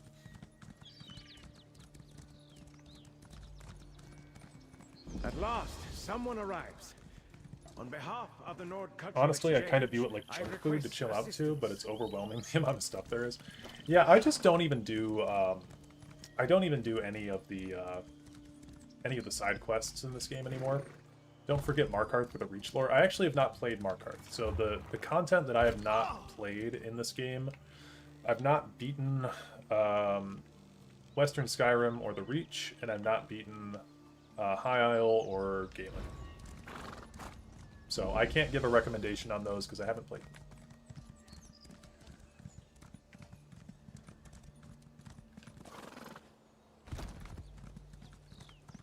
This is pretty cool. This big corpse here. Why do you skip the side quests? Because they're all trash, basically. They just don't provide anything fun. Not fun. They don't, like, have much substance to them, really. They're mostly all fetch quests, or like, I lost my shoe, go into this ruin and find it for me. So it's just honestly kind of a waste of time, in my opinion. If there's a particular side quest that I need to do, I'll do it, but a lot of the quests in Elder Scrolls Online are really repetitive.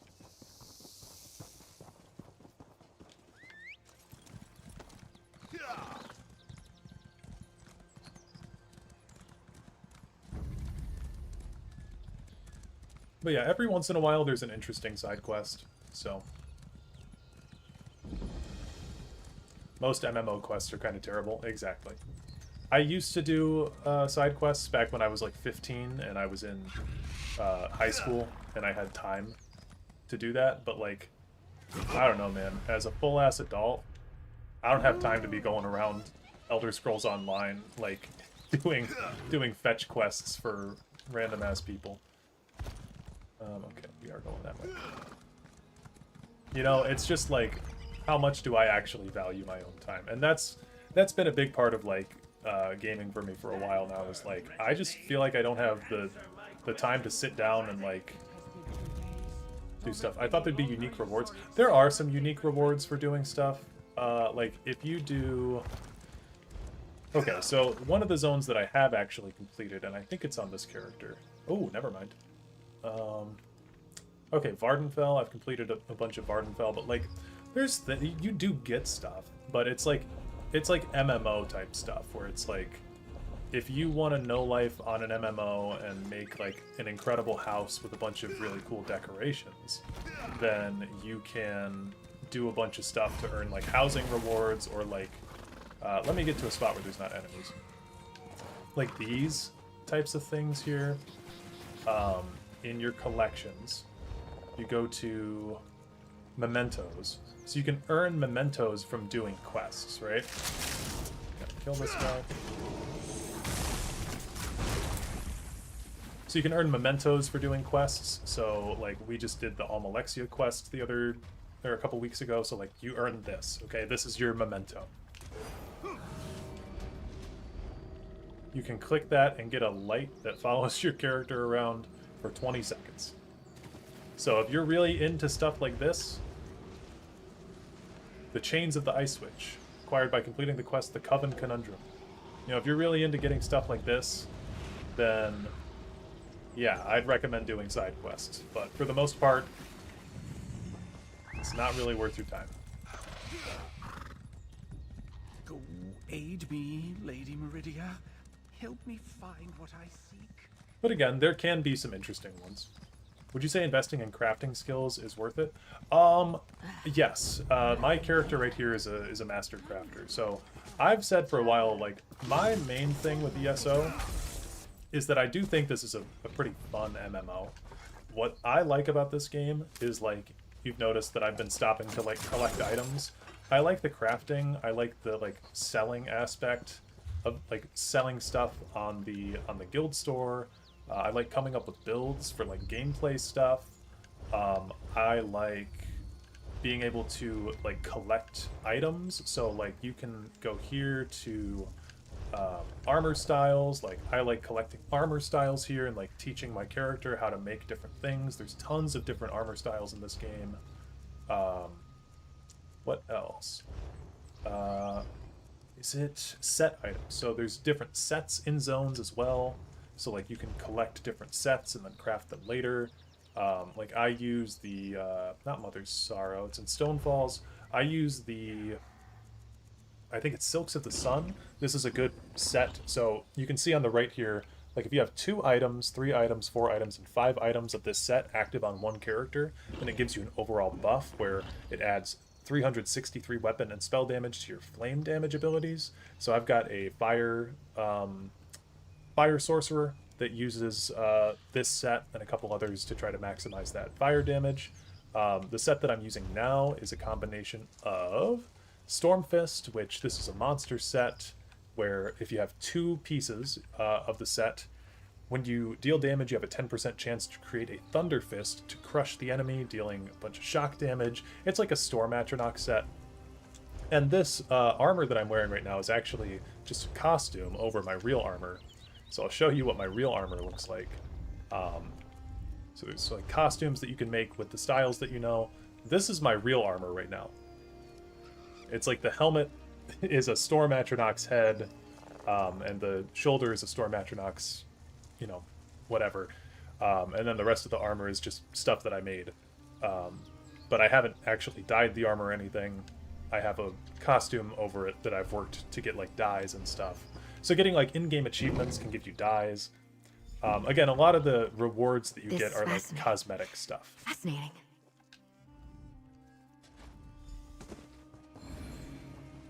There.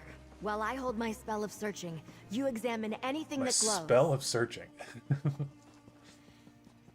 But yeah, so a lot of the actual dialogue in these quests and whatnot confirms is this was indeed a temple of Meridia. kind of just blah.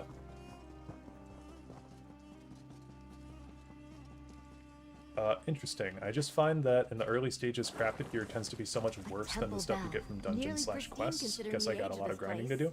Well, so the stuff that I'm wearing right now, like the monster helmet I'm wearing, this is actually a monster set, so you have to get it from a dungeon. But like the Gallant chain here, this is actually you've got what 3, 4, 5, 6, 7, 8, 9, 10, 11, 12, 13. 13 weapon slots. So your two-handed weapon will take up 2 weapon slots. And you can have your back bar as well. So you can have like a set for your front bar and a set for your back bar. So like for me, I'm wearing the Wretched Vitality set. While in combat, applying a major buff or debuff with a duration to a target grants you a bunch of magic recovery. And that'll trigger when we're on our main bar. So our major buffs and debuffs that we're going to be setting on enemies will come from like our caltrops, I believe is how the build works. Then you trigger that, and then you swap to your front bar, and on that bar we have Order's Wrath, which just increases our crit damage by a shit ton. So, like, Order's Wrath is a crafted set. I believe Wretched Vitality is also a crafted set. Yeah, because it's created by me. So those are crafted, and they're very good. An old tome. Well, lucky. The items you want. If Silthasil can predict the future, why didn't he predict Dagoth? I think he did predict Dagoth. There's a scene in ESO where he's talking about Dagoth. What do you mean by predict Dagoth, though? I need to get inside. Traveler, please join my sacred mission.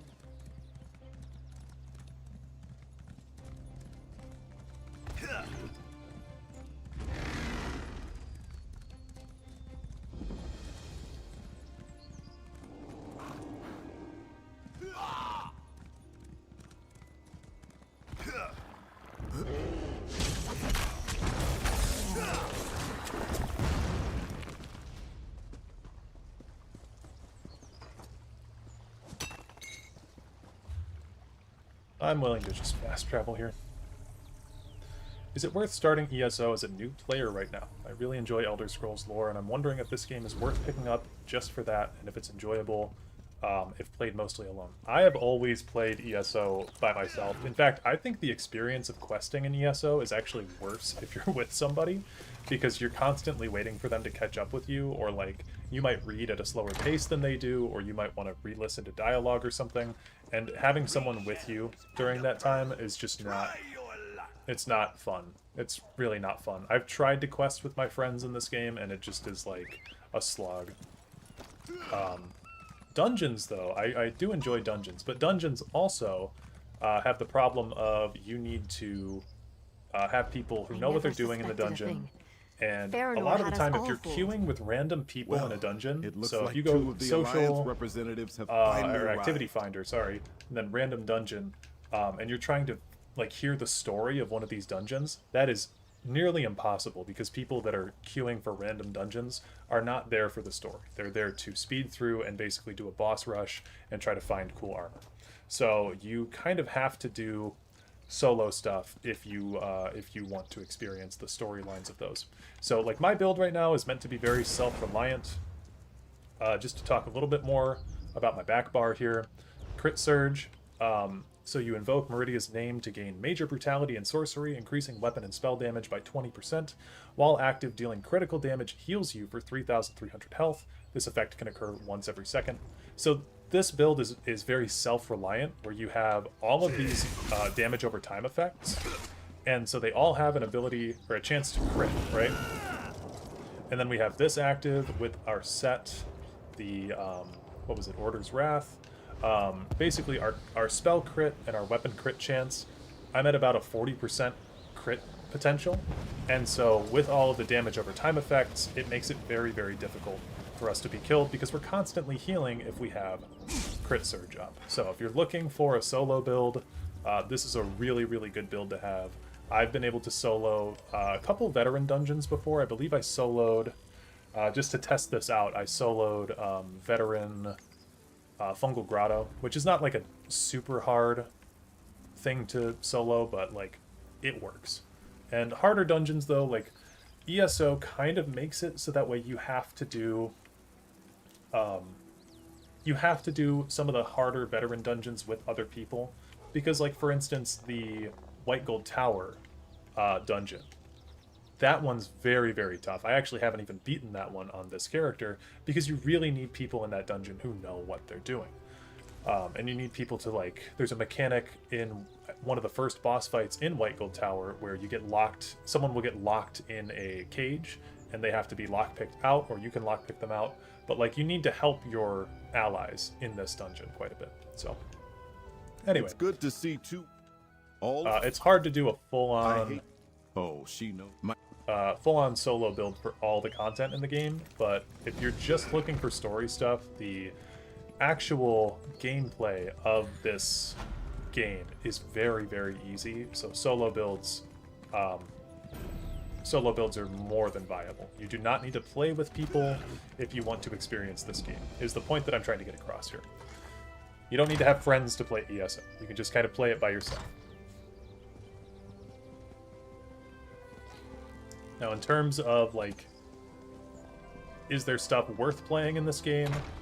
I've covered that a couple times now. I think that if you're looking for content to play, you're going to want to play Murkmire, you're going to want to play Vardenfell and the Clockwork City, and a lot of people have been recommending The Reach recently, which I cannot recommend because I haven't played it. Orsinium, Gold Coast, Hughesbane. Those are my recs. And main Princess! Thank goodness! Something is wrong here! What's the problem, Mermal? I arrived to find the palace deserted, and the regent is nowhere to be seen. That's not good. Let's look around. I'll check upstairs. Random question, Dareloth. Do you know what percentage Patreon takes of the subscription compared to YouTube? I don't. I know that YouTube, I believe, takes 30%. Like, I get 70%. I think they get 30% of whatever is the price. Strange. This door is sealed by strong magic. Seems like the early content was much better than now. I would agree with that, but also, like, I played this game a lot when I was younger, so like maybe it's always been bad and I just have a soft spot for the early stuff. But this game was like, doesn't look good. See all the blood? Up here on the balcony. Someone was stabbed. Like, honestly, this game was like my best friend the summer of 2015, 14. I played this game like every day. I was part of a very dedicated guild. I used to organize Sky Shard hunts. So Sky Shards are events where you can, or Sky Shards are things where if you get 3 of them, you unlock a skill point for your character. So I used to organize Sky Shard hunts in Cyrodiil with my guild. We'd go around and we would look for Sky Shards here, and I've gone through, you can see, and I've done this on this character too, just because I know where all of them are from having done so many of these Sky Shard hunts in the past.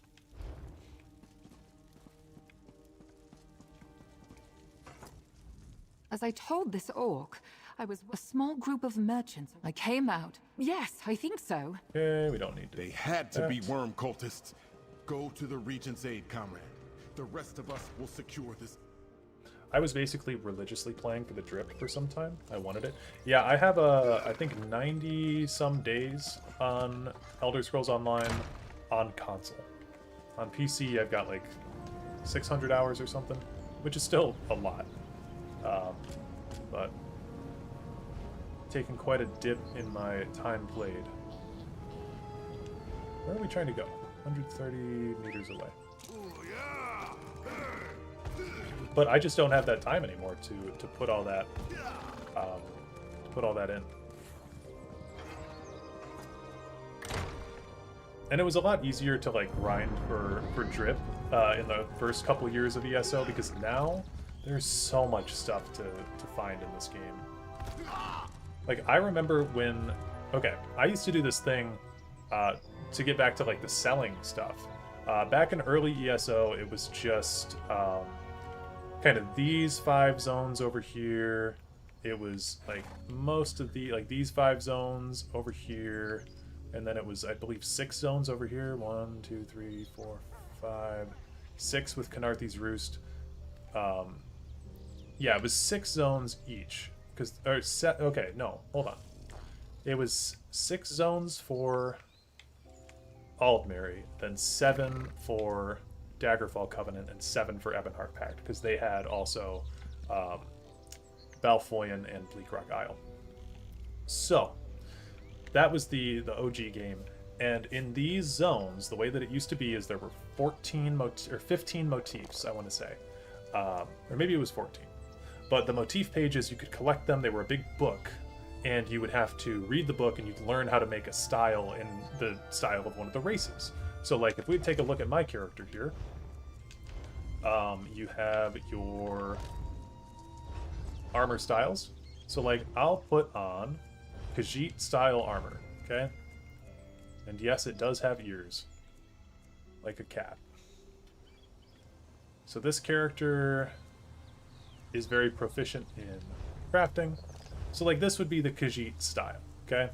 And they had one for each of the racial styles, and they have them in different armor forms, too. So, like, this is Khajiit light armor, then we have Khajiit or medium armor, and then we've got like Khajiit heavy armor. Okay, so originally there were the 10 races. The Imperial motif was the hardest one to find, but there were 10 races, and you could find their crafting books in each of the associated zones. So in the Ebonheart Pact, you had the potential to find the Nord, the Argonian, and the Dunmer motif pages in like in cabinets and drawers and stuff. So it was always good to look for those in there. And there was always like a very, very minuscule chance that you would pull the Imperial motif. So that's these zones here. Then these ones had the Breton, Orc, and Redguard motif hidden somewhere in there. And then these ones had the Bosmer, High Elf, and Khajiit motifs in there. So then people would sell them. There was a big market for those. And the other motifs that were in the game were the Dwemer motif. And this one was the hardest one to get because the Dwemer motif, you actually had to go inside of Dwemer ruins. And you could find them in pots and stuff in Dwemer ruins, but you could only find them in pages. So you had to find like the leg motif, you had to find the hand motif, you had to find the staff motif, until you got the whole Dwemer motif together. And that one I've spent some time collecting on this account as well, but like it looked pretty cool. So a lot of people like an early form of like status in this game was like having the Dwemer motif. There was also the Daedric motif and the Primal motif. And the Aliad motif, which I think was called the Ancient Elf motif. And okay, so my point with this is like, let's say you started in the base game on the Ebonheart Pact. Then once you completed the entire Ebonheart Pact storyline, it used to go from Bleakrock Isle, Balfoyan, Stonefalls, Deshaun, Shadowfen, the Rift, Eastmarch, I believe was the structure of the story, or Eastmarch, the Rift.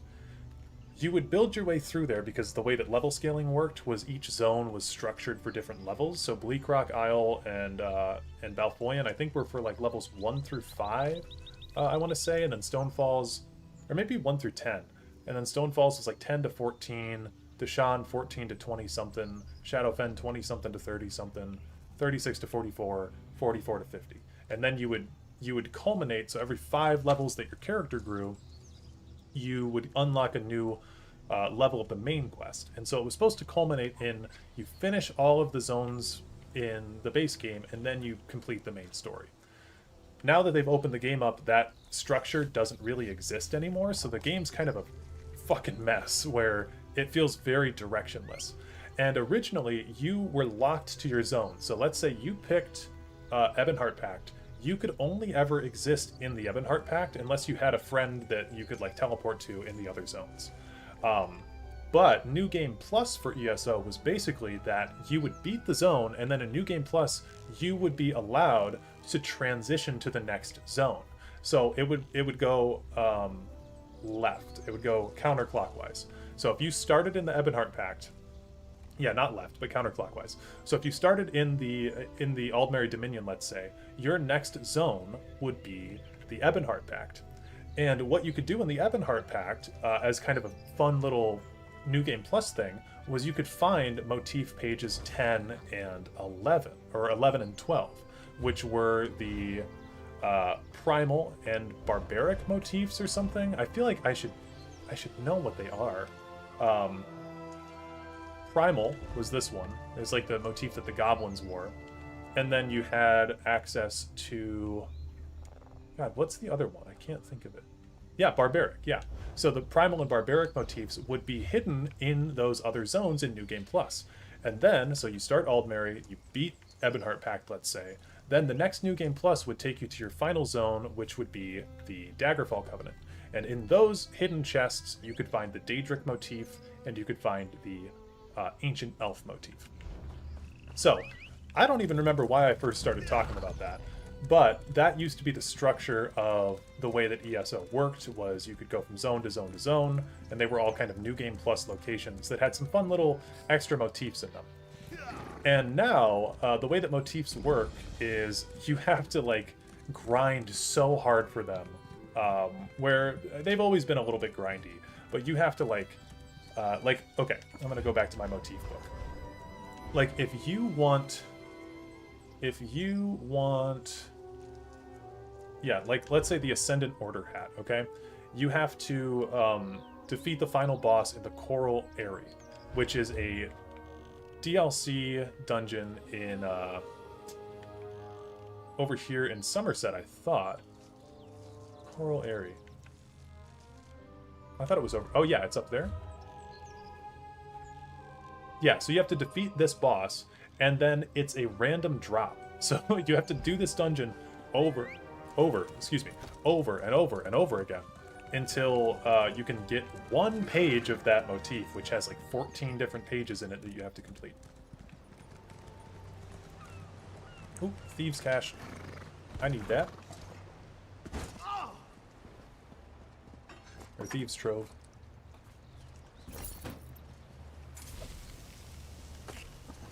Cool. Thalmor's son or Delphine daughter? Delphine daughter for sure.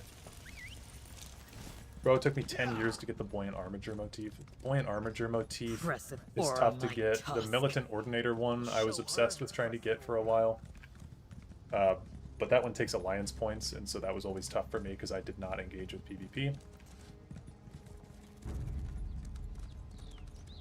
It's kind of what happened to me. I got started with the Hermaeus Mora expansion, and once I completed that quest line, I was like, what now? And I got bored and stopped playing. Yeah, that's totally fair, because the game is kind of directionless now. And they've tried to do a better job at making this game more accessible to new players, but it's really, really tough, because it's a MMO that's been going on for a ridiculous amount of time. I remember getting the Emperor outfit at launch. Really? Like the PvP one?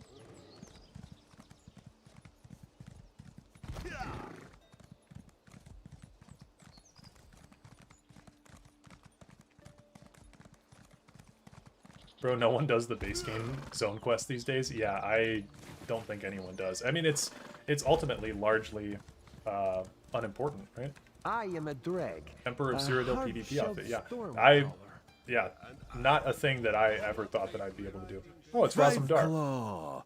Raz hoped he would find you in Sun. Then Razum Dar. Raz admires your initiative. We'll be nice to him. Still.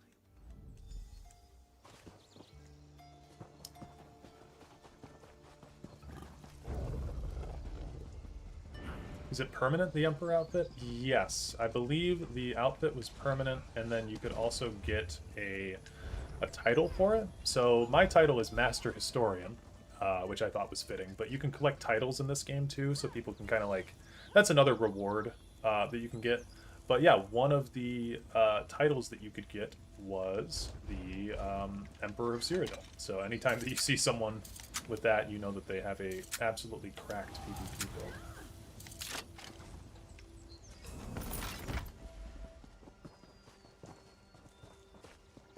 Guess we'll enter in through the front door. But yeah, PvP was always something that I've been pretty bad at. I've enjoyed PvP in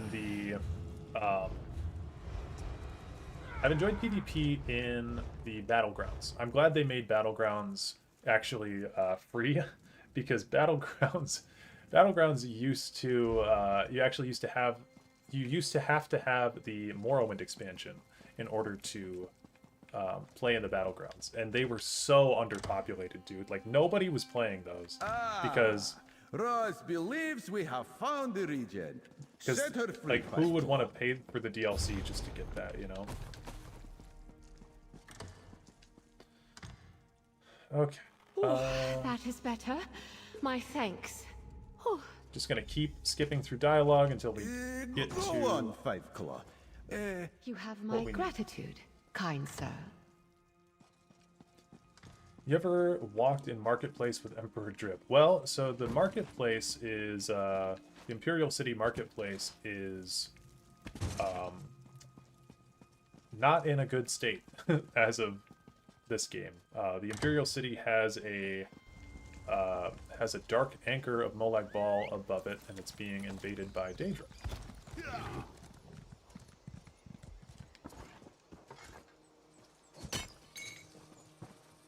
Now here's an ESO tech for you, okay?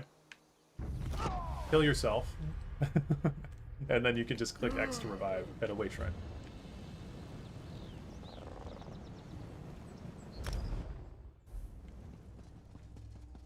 Someone asked how my character is so fast also.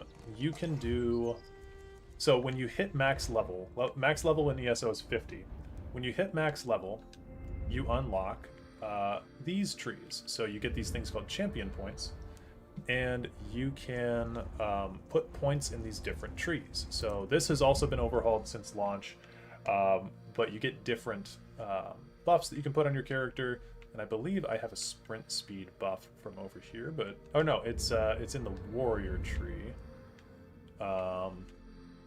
Reduces the cost of sprint by 20. Then I think it's in here. Increases your movement speed when sprinting by 2% per stage. Increases your movement speed by 2% per stage. So I'm moving at least like 14% faster. I have another character that she's my thief character, and she moves at a ridiculously fast speed because of the those bonuses, and then also because of the set bonuses that I have on her as well. Is Solstice part of Black Marsh or what? Yeah, it seems like it's part of Black Marsh that's been built upon by High Elves. Razumdar, Dominion Representative Extraordinaire, is here at last. He brings the region, too. And a warning. When did they update skill trees? Well, no, this is not a skill tree. This is the champion trees. This has been... champion points have been in the game for, like, years. I see that Regent Corinne... We'll take the worm cult from all sides at once, as soon as I can rally the rest of the Fellowship. Good luck, comrade. When I was a kid, I always viewed Dagon as the Satan figure of Tess, and over the years I realized that it's just 100% Baal. I think that the Dunmer are onto something when they say that there's 4 corners to the House of Troubles. I don't think that there's just one evil guy. But Molag Bal is definitely the worst. But I think Mehrunes Dagon is also pretty evil.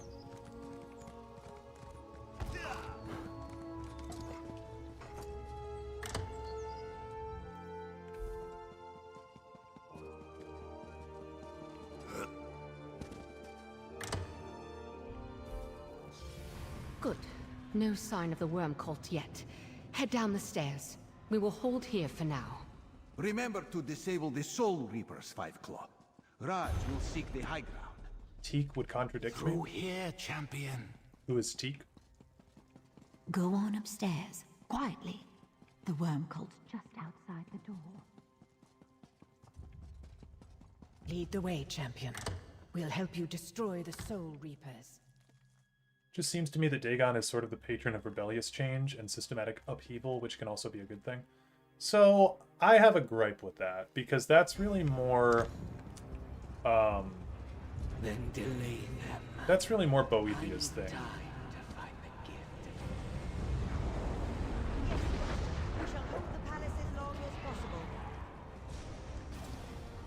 It's another Elder Scrolls YouTuber. He made an hour-long video about how Dagon's actually a good guy. It's very fun. I cannot believe it. Thank you. Do not wait for us, Five Thank you. Save as many as you can. Is it Boethiah's thing? So Boethiah's whole thing is, so what you said about systematic upheaval and rebellious change. So Boethiah is, I think Mehrunes Dagon is a god of physical change. Boethiah's whole thing is kind of like rising yourself up from a lower station, and that I think would be more like a rebellion thing.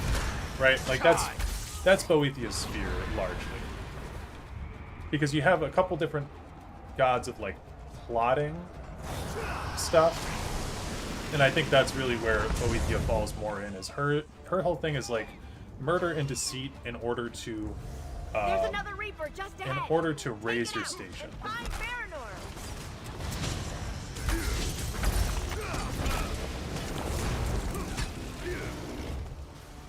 Yeah, an unlawful overthrow of authority. An unlawful overthrow of authority seems pretty rebellious to me. So that's really where I kind of read into that. Good work, my friend. Now make your way to the palace. I think that people that like say that Mehrunes Dagon is like a misunderstood god of change, it kind of just makes me like, I don't know. I like the idea of it, but when you really just look at the games, it's not what the devs have done with him, you know. And I'll be the first one to tell you the devs can be wrong about something.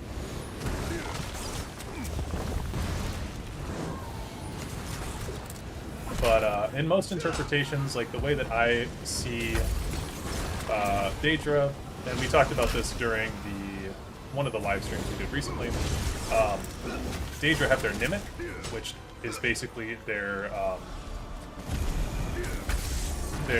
way that they're coded, I guess, and then they have their domain. So Dagon's domain is, of course, change, and like revolution and cataclysm and all that kind of stuff. Natural disaster, right? That's like the thing that you see throughout Oblivion all over the place. It's like, what, the catacombs of natural disaster or something like that. Like, that's what most all of his locations are named after. And you have, like, the Tunnel of Tsunami type stuff. Like, I need to go through an Oblivion gate, but they're all about, like, natural disaster and change in that sense. But not, like, you know, revolution. He's never attributed with, like, revolution in a rebellion sense. I don't think. Unless I'm forgetting something really major. You beat that thing? Good work, pal. So, okay. So then his Nimic basically determines his nature, right? And everything that we see about Mehrunes Dagon's nature is that he's an evil asshole.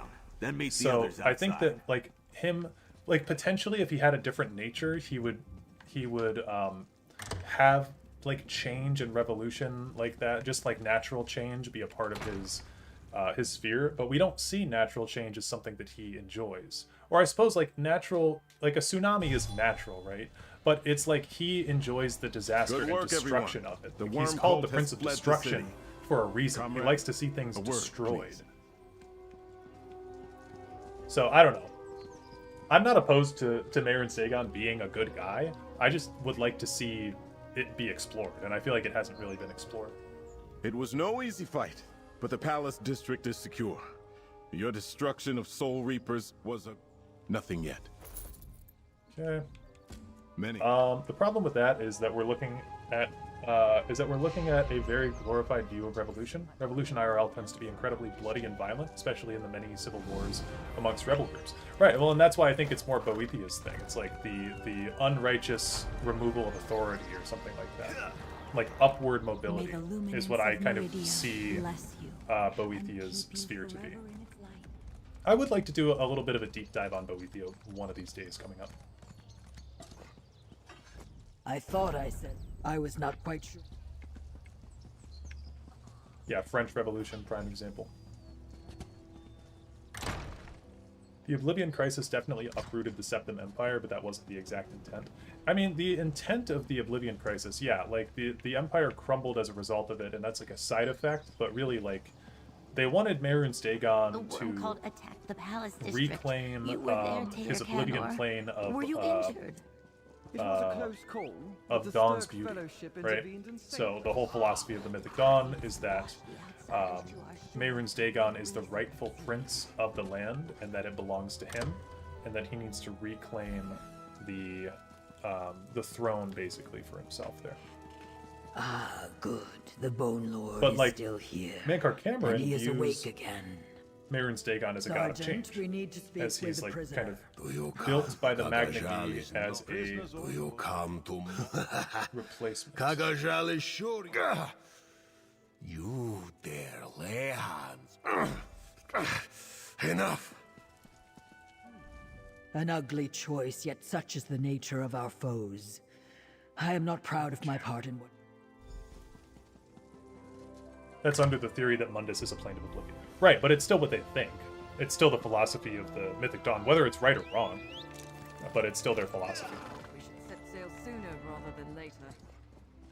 Not sure he'd ever be good, but I was viewing him as more of just an utterly natural force. But he doesn't act like an utterly natural force, is the thing, because he's an evil asshole. Like, the thing that I say in my video about him is like, oh, well, maybe he is a god of hope. Oh, actually, someone just said that. Hold on, let me rewind my thing. In Warhammer, the Chaos God of Change, Revolution, Intrigue, Lies, and Trickery, named Zenich, is also the god of hope. Yeah, so Mehrunes Dagon is also called the god of hope by Mankar Cameron. But I made the point in my video about him where I'm like, oh, maybe he really is just a misunderstood god of hope. And then I just play the clip of him being like, kill Silas, murder him.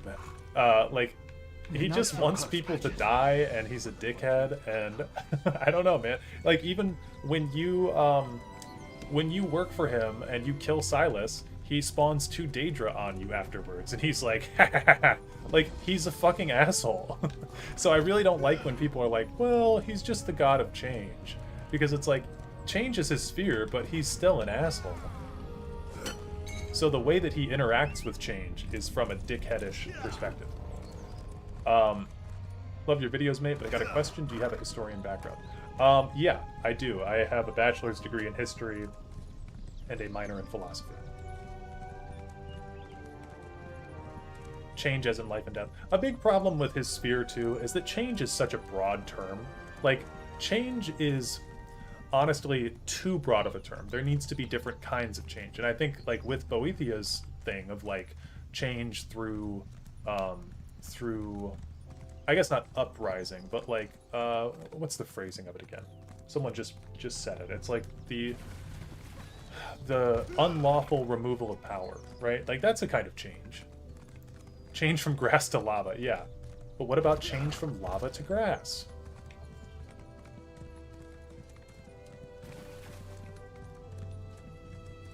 Change, but only a very specific thing, taking life. Right, and that's kind of like, you've got gods of murder and deceit, too. Like, chaos without order is destruction, order without chaos is stagnation. Very good points by the philosophers in chat. But yeah, I'm totally not opposed. Like, I don't want to shit on anyone's idea about Dagon being, like, the god of hope, because I do really genuinely think that Mankar Cameron's philosophy is so cool. But I think that, I do just think that from the actions that we've seen of Dagon, he's just a huge asshole. Even like Sheogorath. Sheogorath is one of the 4 corners of the House of Troubles, right? Alongside Mehrunes Dagon. And I forget what, maybe someone could look it up, but the Dunmer worship Sheogorath in the sense that they don't actually worship him, they fear him. And there's a lot of stories about Sheogorath and the Dunmer where he's basically testing them and their mental resolve, right? So Sheogorath plays an important part in Dunmer culture because he is something to be avoided and kind of feared. Sheogorath tries to corrupt the mind. Yeah. And so Sheogorath throws a fucking comet at them. But he doesn't throw a comet at them. So if you actually read the story, what does he do? He throws it. I was just reading this the other day. He like throws it at Vivek specifically. And then Vivek is actually the one who fucks it all up because he could have just told the comet to go away, but he decides to keep the comet. And it's a really interesting story where it's like Vivek was being tested by Sheogorath, and he absolutely failed the test. Like, Sheogorath is a lot smarter than people think that he is because of recent Flanderization. Okay, I think we can just go in here. They placate the House of Troubles. Right. Dagon represents Morrowind's harsh nature and geography. And there we go. That's what I was kind of thinking of. Tries to break the Dunmer physically. Notice how a lot of Dagon's stuff is physical. This is the place, but the passage splits. You try the door on the left, I will go right. These tunnels appear throws to cheese at twine them, together yes. like snakes. I will rejoin you when I can. Did Sheogorath become less chaotic after the hero of Kvatch mantled Sheogorath, or just a coincidence? So, my viewpoint on the mantling of Sheogorath, because some people have the stance that Sheogorath, some people do have that stance, like, oh, well, he's acting nicer because he's the hero of Kvatch. I don't really like that approach, because what the whole purpose of mantling is that mantling is walk like them until they walk like you. Mantling is you act so similar to something that the universe basically cannot find a distinction between the two of you. So, as far as I'm concerned, the hero of Kvatch is dead. There is no hero of Kvatch anymore. There is no Easter Bunny, there is no Santa Claus, and there is no hero of Kvatch. The hero of Kvatch is Sheogorath. And so, I think that it's just a writing difference in the character rather than an intentional thing that Bethesda was trying to be like, the hero of Kvatch is nice, or what am I trying to say? Sheogorath is nicer because he's the hero of Kvatch. As far as I'm concerned, the hero of Kvatch died the second that they acclimated to become Sheogorath. There you are. Follow the tracks. The passage opens into a cavern up ahead. Yeah, Ilya, I think that's exactly right. Sheogorath is nicer because the tone of the game is so shit. Yeah, I mean, you think about, like, the Shivering Isles in Oblivion was, I mean, they had that whole quest, like, about the guy wanting to kill himself, and you basically assist suicide a guy in the Shivering Isles. That, you don't see anything like that in Skyrim. You just really don't.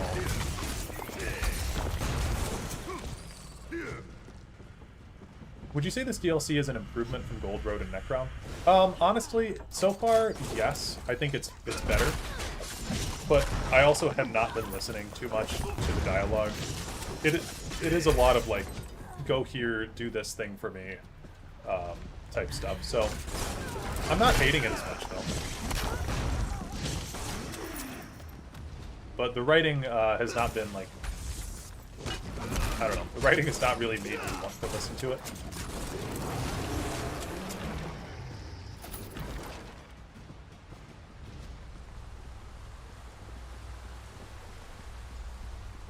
Yeah, like the Dunmer on Solstheim are friendlier than in Morrowind. Right, yeah. Very similar situation, where it's like, there's not probably a lore reason for that, it's just that the game's I can taste the river. It runs east under the mountains. Does that mean the hero of Kvatch just has a vestige somewhere then?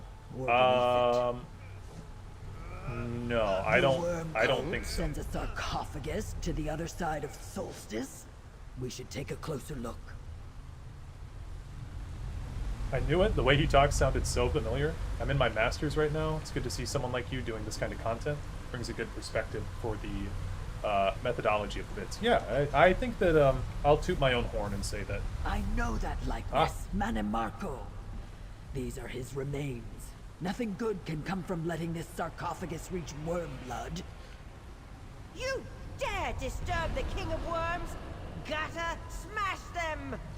I think I needed that dialogue right there, but we can also probably talk to her after this.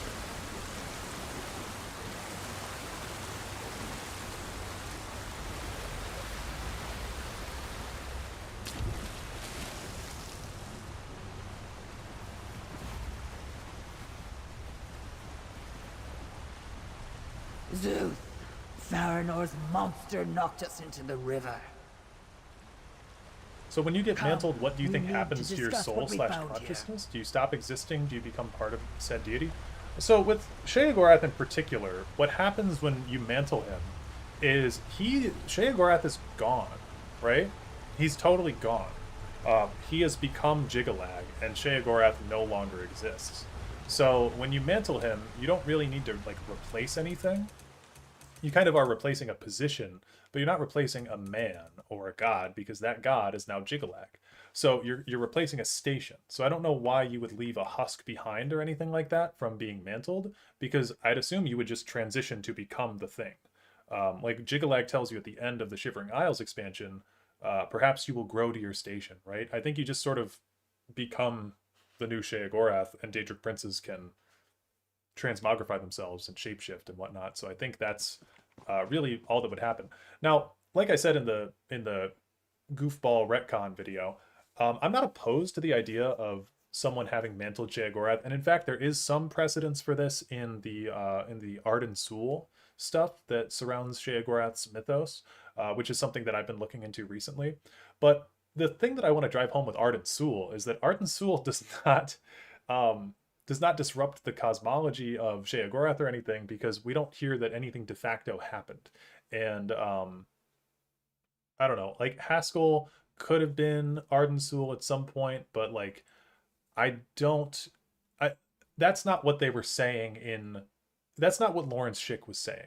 Lawrence Schick said that Haskell mantled Sheogorath at some point, and now he is the husk of what remains. Is Haskell Arden Sul? Maybe. But I just don't think that it's a good excuse. But perhaps they were trying to rope it all together, and maybe I'll need to eat my own foot for talking so heavily about Haskell being not Arden Sul. But you never know. Okay, let me talk to her. I'm also going to use the bathroom really quickly, so I'll let her dialogue play, and then I will be right back. It is not often I find a current I cannot master, but today the river proved stronger than I was. At least we found out what the Worm Cult's important shipment was. The mortal remains of Manamarco, the King of Worms.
All right, I'm back.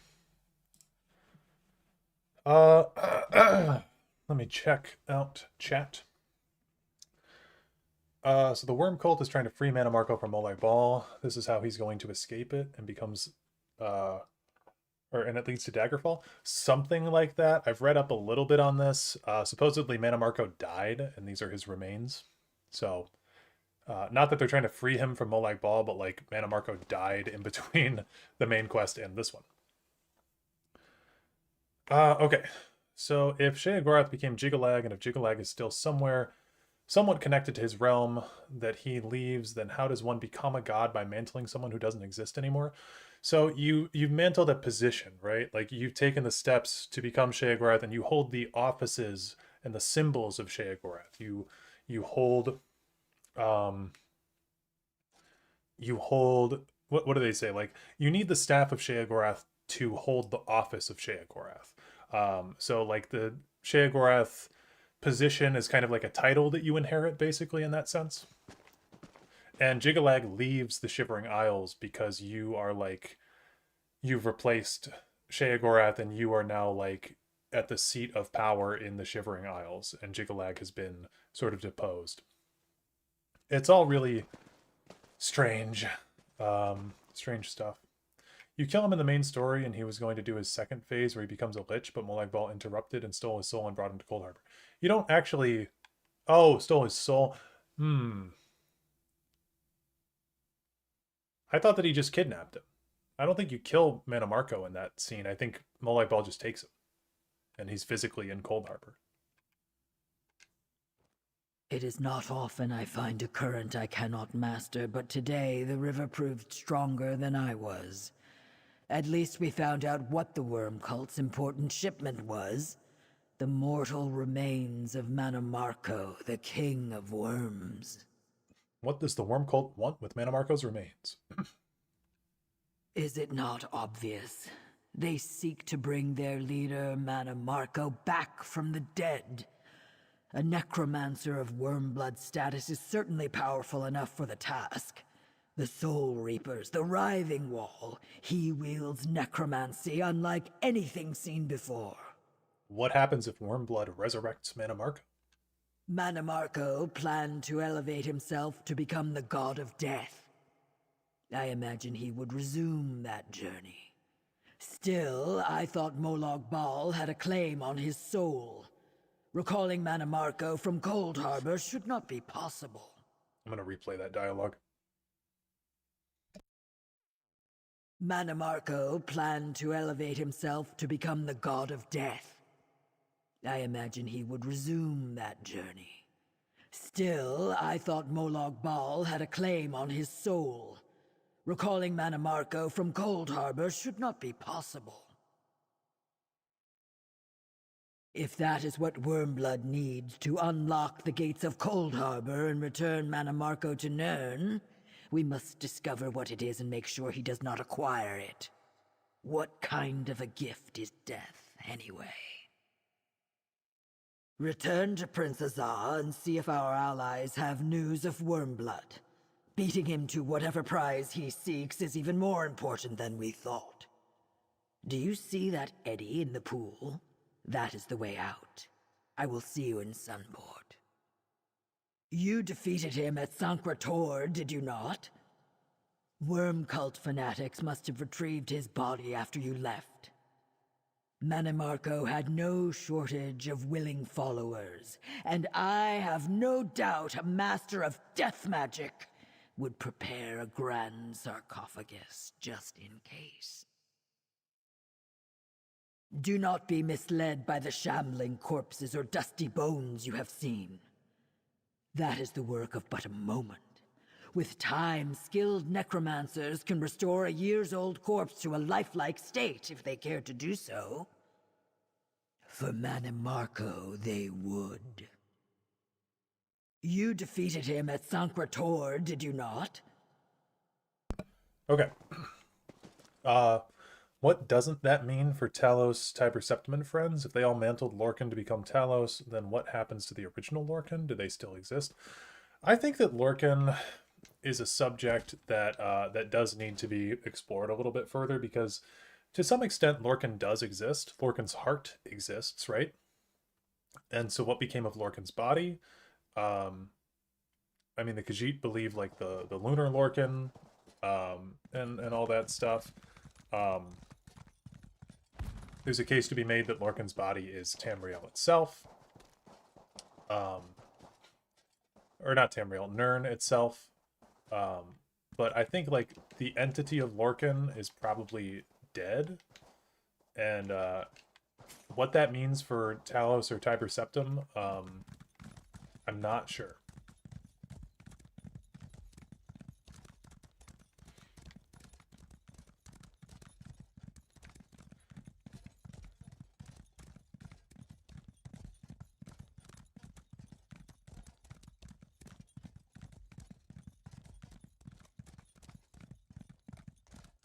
If Lorcan's heart can't be destroyed, then the body still probably exists somewhere in some form.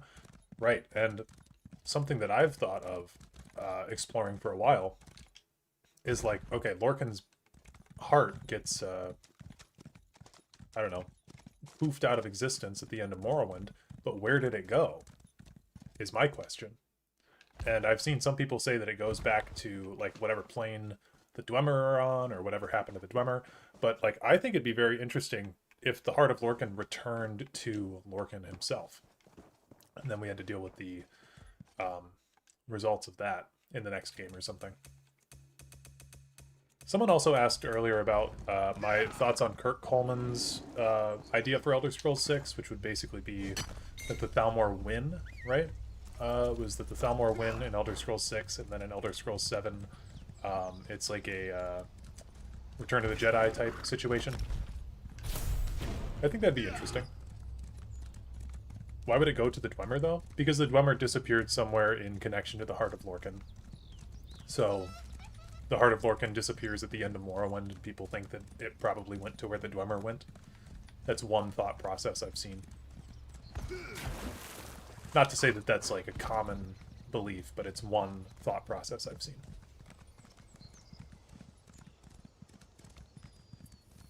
Did the Dwemer become Lorcan? Maybe. The Dwemer, what happened to them, no one really knows. In fact, according to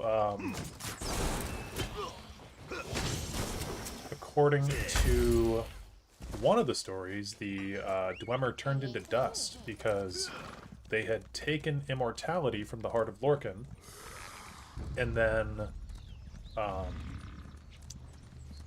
when the heart got tampered with, they lost their immortality and they turned to dust.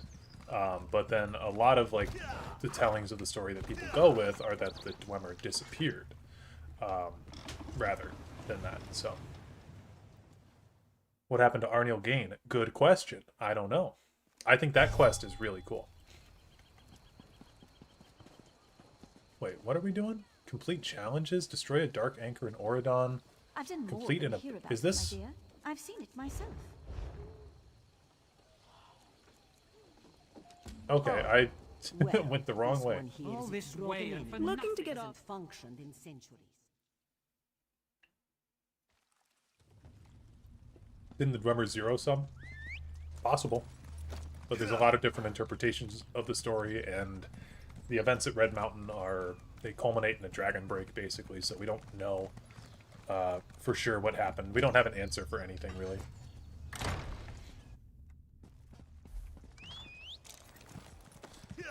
Didn't we get the Dwemer disappearance mystery basically solved with that one college questline?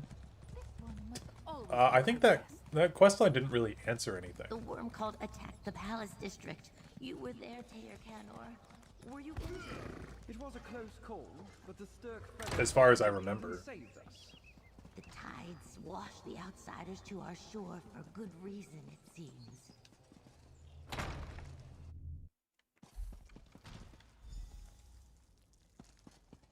Comrade, tell me quickly. Metamarco's remains. Surely the worm cult cannot want to bring back the King of Worms. Yet what else would they do with his corpse? You returned with grim news indeed, comrade. What about Fëanor, or Wormblood? Were they there too? Surely the worm cult cannot want to bring back the king of worms. What is that dialogue, my guy? Why would the worm cult want to bring back the king of worms? I don't know, because he founded the order? We ran into Farinor, but her flesh golem knocked us into a river. She got away. The fortunes of battle can be fickle. Even if Farinor escaped justice, you at least returned with information. Now we know the worm cult has Manamarco's corpse. We must endeavor to foil their plans. Meanwhile, Gabrielle may have learned something. What did Gabrielle find out? It's strange. Vanus's staff is definitely pulling me somewhere. I think... Vanus, where are you? Almost. This is no good. Gabrielle, I have much to tell you. Bring my staff to Lizal. The wall is thin there. I'm in a worm cult prison. Listen, Wormblood is looking for a Sithith shrine in Solstice. I think he... A relic called... Gift of... What is this Star Wars-ass projection? I think I know what we need to do. Friend, let's talk. Okay. I knew this staff of Vanus's was trying to tell me something. He made sure to leave it behind for me when the worm cult captured him at the Earth Forge. He knew we were going to need it. The message wasn't terribly clear, was it? He said he was still a prisoner, but I don't think he was calling for help. I think Vanus wants to warn us about something. He was trying to tell us how to make it easier for him to reach us. I know Vanus Galarian can be rather full of himself. Vanus has likely seen things we have not. I've been wondering why Vanus Galarian's staff is... That's what we thought. But take the staff to Lizal Pass, and Regent Corinway said Lizal Pass is located in the mountains north of Sunport. Meet me there. The sooner we can speak to Vanus again, the better. We'll leave Prince Azah and the others to figure out which shrine Wormblood is interested in. Why is Vanus Galarian so important? Vanus Galarian is an archmage, and the longtime foe of Manamarco and the Worm Cult. In fact, Vanus founded the Mages Guild specifically to combat the rising influence of dark necromancers in Tamriel. Vanus Galarian founded the Mages Guild? Oh, it was centuries ago, long before my time. But what's a few centuries to a high elf archmage? Back in those days, Vanus and Manamarco were friends of a sort, then rivals. They studied together in the Sigic Order until their falling out. What happened? As I understand it, Vanus caught Manamarco practicing forbidden magic. The Sigics allowed Manamarco to leave without taking any steps to stop him. So, Vanus left as well. He founded the Mages Guild to do what the Sigics would not. Great. Well, actually, that dialogue I will use in my lore video. that at least... Maybe I can get better... I can get her to look at me, maybe? Regent Corinway said Lizal Pass is located in the mountains north of Sunport. Vanus Galarian is an archmage, and the longtime foe of Manamarco and the Worm Cult. In fact, Vanus founded the Mages Guild specifically to combat the rising influence of dark necromancers in Tamriel.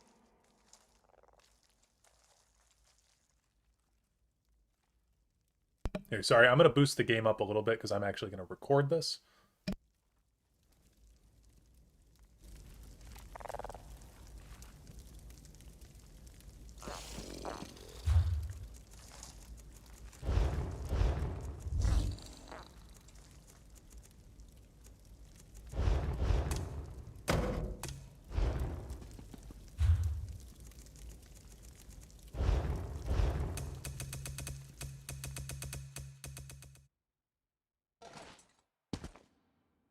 Regent Vanus Galarian is an archmage, and the longtime foe of Manamarco and the Worm Cult.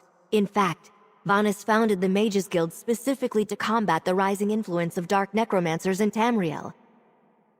Oh, it was centuries ago, long before my time. But what's a few centuries to a high elf archmage? Back in those days, Vanus and Manamarco were friends of a sort, then rivals. They studied together in the Sigic Order until their falling out. As I understand it, Vanus caught Manamarco practicing forbidden magic. The Sigics allowed Manamarco to leave without taking any steps to stop him. So, Vanus left as well. He founded the Mages Guild to do what the Sigics would not. Okay. Cool. Turn the game down.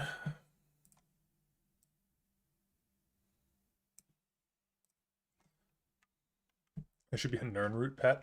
I want to say there is. I don't know. What the fuck would our character not know this by now? Yeah. No. I have to keep like not laughing at some of the dialogue that's being played here because it is so funny. Like, imagine you buy Elder Scrolls Online and you jump straight to this quest. I could not imagine that. Like, it's like they're playing dialogue for people like this is their first time playing ESO. Where's our quest marker pointing us? This way. The Lizal Pass below.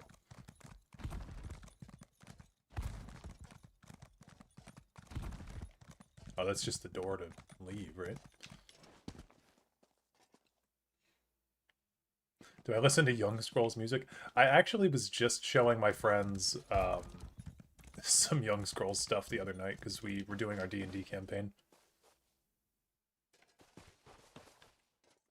What do y'all know about talking Crimson Nernroot? I'd fuck with that heavy.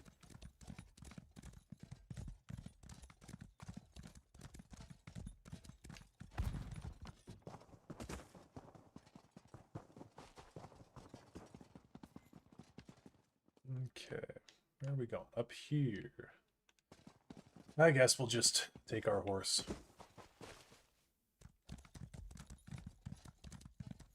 It's like Netflix putting in a bunch of exposition for people on their phones. Yeah.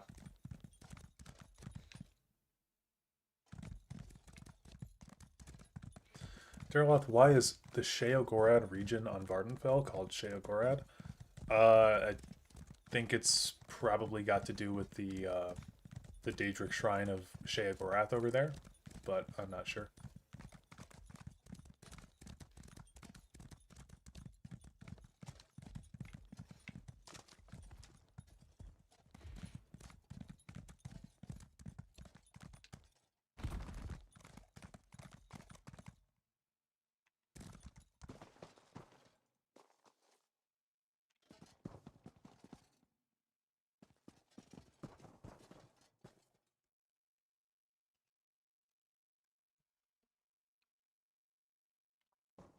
It's all uphill from here.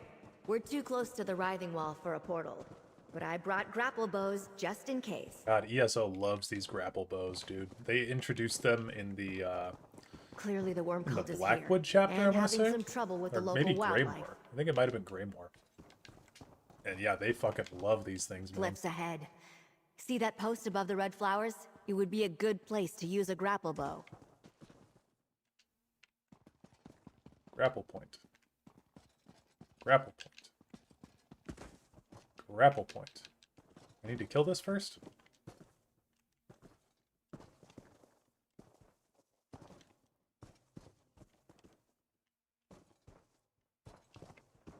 Grapple point. You need a grapple bow. Talk to Gabrielle. Okay. Not much of a... I hope Yes, I Bonus know how to use them. You just press A.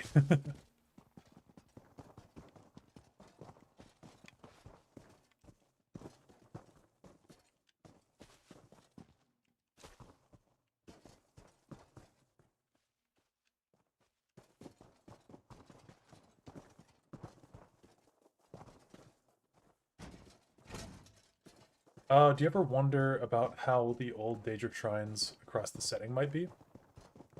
About how old the Daedric Shrines across the setting might be?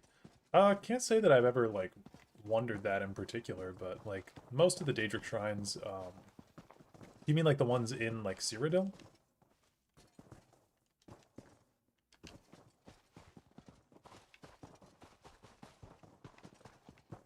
Wonder why Baal is not part of the House of Troubles?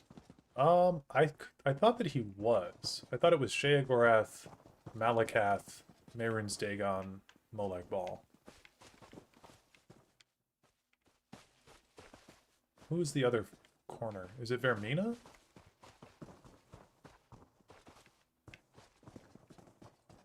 Grapple point.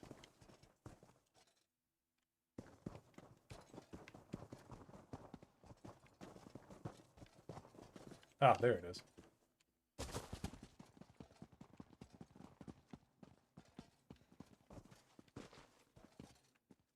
Or is it Sanguine, maybe?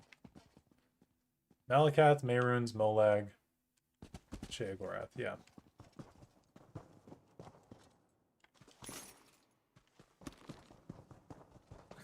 Hawthorne.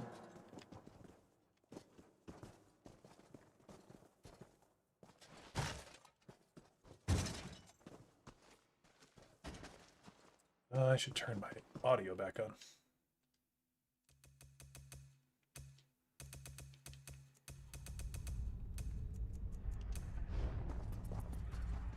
This looks like a promising spot.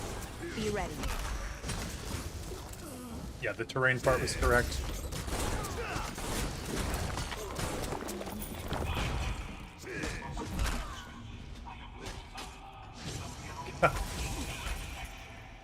Vanis Galarian needs to, like, stop trying to talk to us when he's got no bars, dude. Got no connection out here. Good. I hoped you or Gabriel had my stuff, but I couldn't. I'm in Solstice as well. On the other side of the writhing wolf, like Molag Ball's dark anchors, but in reverse. Instead of dragging all... Oh, I need that dialogue too. Alright. Hold on.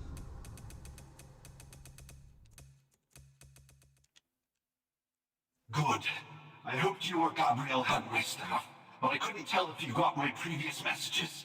I haven't quite escaped yet, but we must be swift. The permanence of the wall fluctuates night and week. I'm in Solstice as well, on the other side of the writhing wall from you. The worm cult brought me here from Cold Harbor, and they brought Cold Harbor here as well. Wormblood is attempting a new plane meld, in reverse. Like Molag Ball's dark anchors, but in reverse.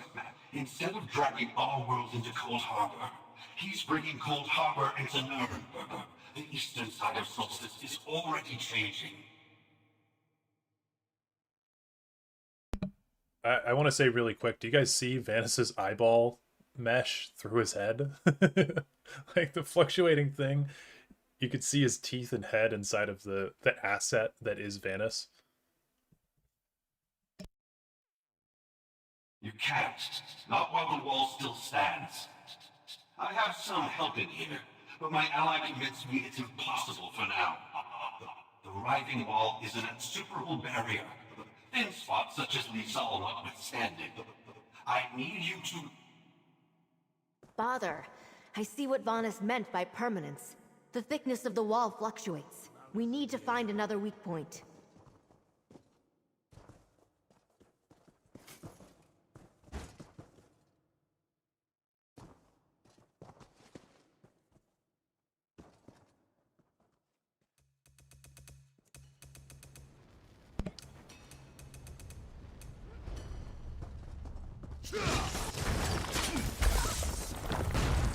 Yeah. More cliffs. Look for grappling points to traverse these ruins. Grapple point.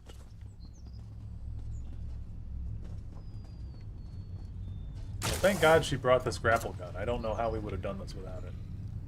Because levitation magic must be banned in Second Era 582 as well. Going there.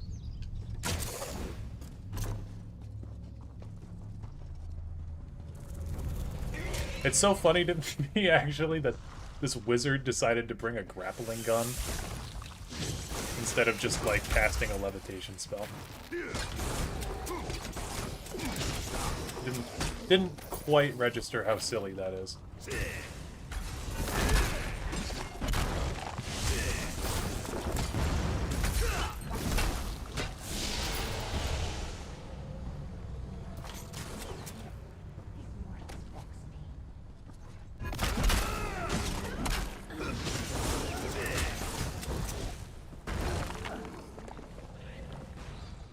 Where are we going? Vanis is right about Cold Harbor. Oh. I can see elements of that foul place all around us. Here. The wall is thin here. I'm here. Quickly, there is more I must tell you. Okay. Curse the luck. I sensed that the right...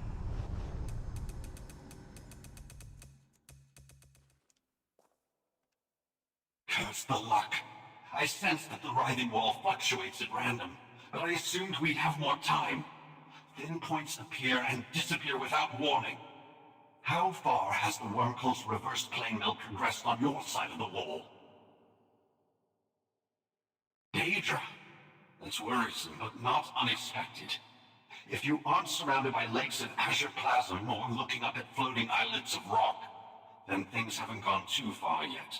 We still have a little time to stop the worm cult. I'm not sure yet, but an army of necromancers and Daedra is massing in Eastern Solstice. Clever of Wormblood, really. If he gathered his forces anywhere in Tamriel, we would have noticed. But a cursed island in the writhing wall blinded us. Unlikely. Wormblood controls a terrible source of power on my side. Something that consumes souls. The worm cult soul reapers feed this thing. In turn, it empowers the writhing wall. Great effort. But to what? Cut off again! We must find another place where we can speak with Vanus. Alrighty. Guessing there's a grapple point up here. Yep. Grapple point. Grapple point. Grapple point. Grapple point. Grapple point. Grapple point. My point and click adventure.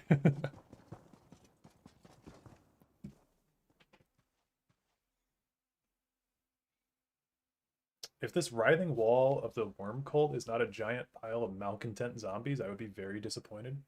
Please don't let it be a thin wall of blue energy. Oh man. Another weak point. You're gonna be real disappointed, buddy.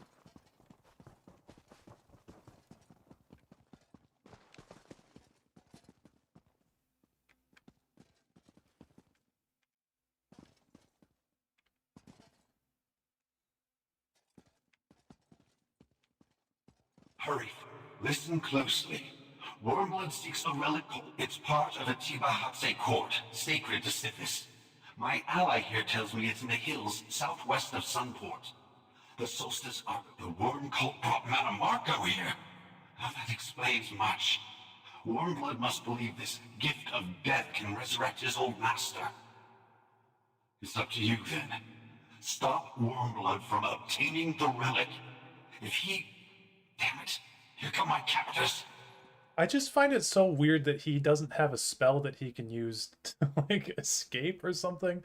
This is supposedly, like, the best mage in all of Tamriel right now, and he got captured by some, like, bum-ass Daedra. I don't know, man. I lost Vanus. We were lucky to learn as much as we did, but we know what we must do. Let's talk, friend. I hope Vanus is all right. I don't think so. Vanus mentioned a source of power. Still, we had to invade Cold Harbor to stop the plane meld before. Good people lost. Dead. You're right, of course. We don't know if Wormblood is close to his goal. Good luck at Vaska Shrine. I'll make sure Princess Ah sends help just in case you run into Wormblood too. It hardly seems fair. So many gave so much to stop the worm cult last time. Like Darien. Now they're back. So what did Darien die for? Can I not tell her that we met Darien Gautier in the Somerset expansion that I played on this character? I don't have the option to tell her, hey, Darien is actually, he got captured and he's the Golden Knight right now. I'm not allowed to tell her that. I can just give her a smiley face or a frowny face emoji. That's pretty awesome. Not gonna lie. Don't grieve for Darien, avenge him. Vengeance is a disappointing feast. Alright, whatever. Oh, grapple point. No way. Oh, what? You survived for a second there.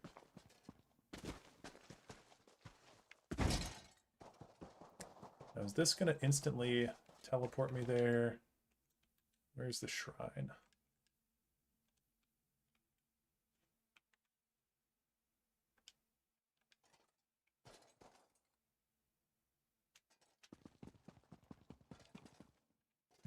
2,000 kilometers away. Over here. Teleport to this. Is Manamarco not a lich yet? No, Manamarco is not a lich until... well, maybe it happens in this DLC, but yeah. The grapple shit is ridiculous. Even Assassin's Creed doesn't have this. They do have a grappling hook, actually, in Assassin's Creed Syndicate. But yeah, they should be using magic instead of a grappling hook, I agree. Oh, Mournful Aegis. This is a Meridian thing. I actually really like the way that the Meridia Daedra look in this game. I think they're pretty cool.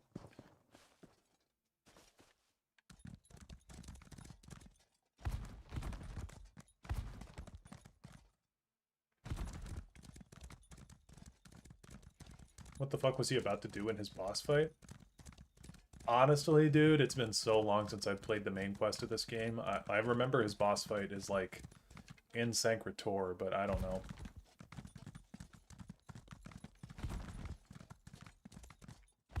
I mean, his whole goal in this game is to like, what, soul trap soul trap Molag Bal and then like become him.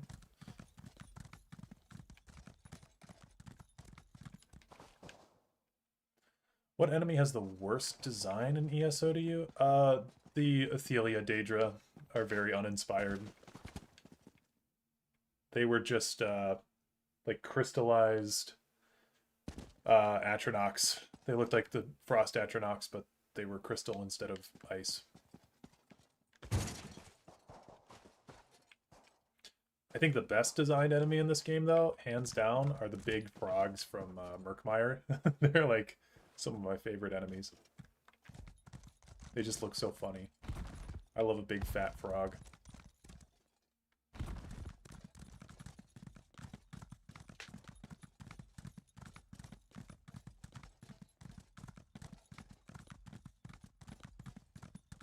How the fuck do you soul trap a god? I don't know if he was trying to soul trap him, but he was trying to use the Amulet of Kings to like do something to Molag Bal. I don't know. And the Amulet of Kings is a soul gem. Shalador versus Vanus Galarian, who's the greater mage in your opinion? Well, both of them actually got a little bit character assassinated in this game. I probably would have said Vanus Galarian before this game, but I think, yeah, I do think Shalador's cooler.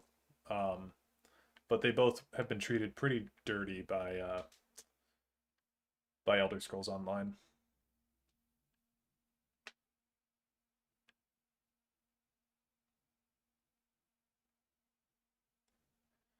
If that is the staff of Magnus, they definitely changed the design. I'm okay with them changing the design of stuff, to be honest. Raz poked around several old Argonian ruins before it. If you consider High Necromancer Wormblood to be unusual, then yes. He arrived just before you, and he brought friends. They entered the old ball court just ahead. Raz wondered if they came to play a game, but no one invited him to join in. So, okay, this is just like the most inappropriate time to be flirting with him, but I can think of some games I'd like to play with you, Raz. Indeed. This one must confess he is a little surprised and intrigued. But perhaps so we should defer this if Wormblood... Alright. That was our first flirt option. I'm glad that it was with Razandar. Look at the seating tiers, the carvings. Raz had no idea Tibahatse was so important. This island reminds one of the warm sands of Senshal. Who said that? Is that Argonian right there?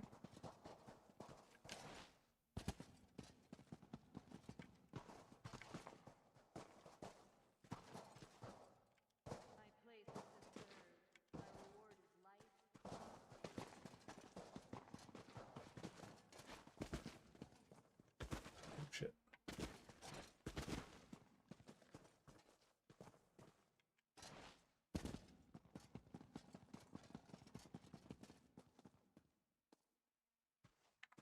Aha!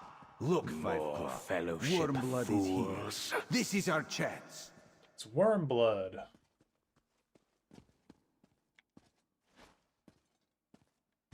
To me, faithful of the Black Worm, destroy these interlopers.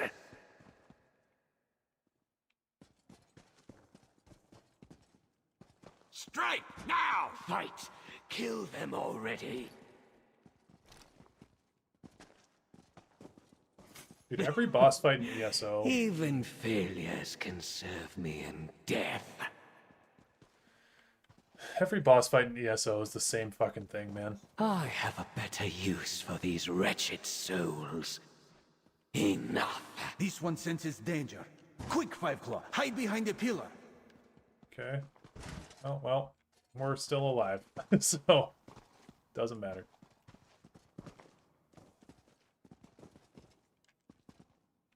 Now, every boss fight is the exact same. You get the boss to a certain health percentage, and they go invulnerable, and they do some bullshit. You are a more worthy opponent than I expected. You can't just ever fight a boss. At least in the story content. What are we doing?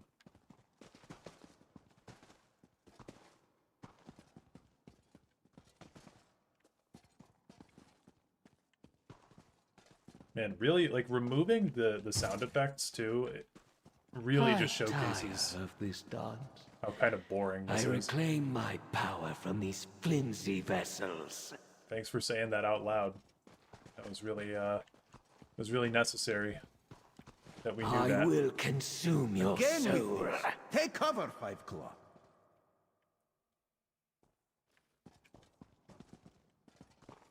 Another death burst. You begin to bore My us, horde worm and my... kisser. Quiet, you mangy cat.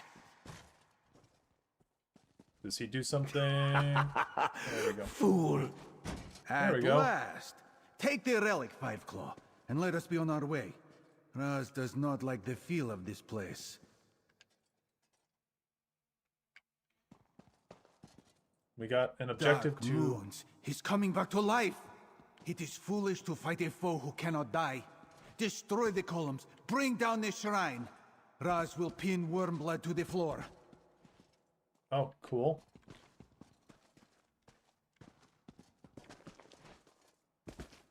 Press A to break. Go, Five Claw! Get the gift of death back to Sunport. Raz will be fine. Is Raz gonna die? Oh, okay, he'll be fine. Never mind. Raz will be fine.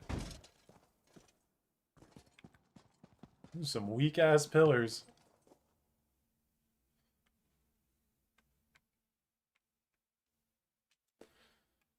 Ever planning on playing Vikings mods? I have never heard of that.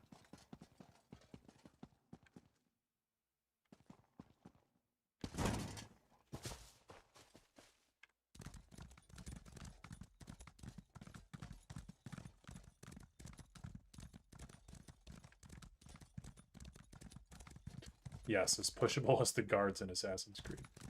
Those poor guards get pushed around by me all day.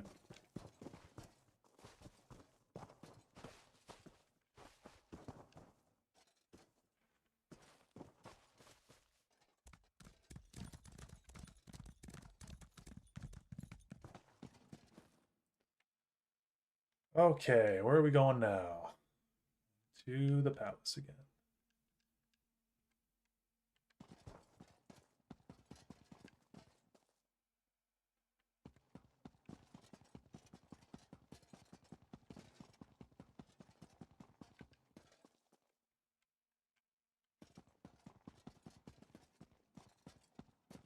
Gabrielle recounted what you learned from Vaunus Galerian. Dire tidings indeed. Was he right about the sacred Tiba Hatse court? Was Wormblood there? Did you find the gift of death? It was the right place. We've got the gift of death. Excellent news, I think. We still don't know exactly why the Worm Cult needs the gift of death to restore Manamarco, if that is indeed their intention, but at least the Worm Cult doesn't have it. What happened with Wormblood? Immediate resurrection? What kind of power is he able to call upon? Only legendary necromancers or a few fated heroes can do that. If Wormblood can't die, how did you and Razumdar defeat him? Only legendary necromancers or a few fated heroes can do that. Raz helped me trap Wormblood under rubble. I got out with the gift of death. You did well to keep the gift of death from Wormblood. Better yet, you found a way to speak with Vonus Galarian. Knowledge is a mighty weapon in this war of secrets. Now we... Alright, bro. Raz is here. The Fellowship it takes more faces than a difficult falling decisions. building to send this Let one us to talk, the sands comrade. behind the stars. While you were searching Vosga Shrine, Gabrielle told me of your communication with Vonus Galarian. Soul Reapers feeding the Writhing Wall?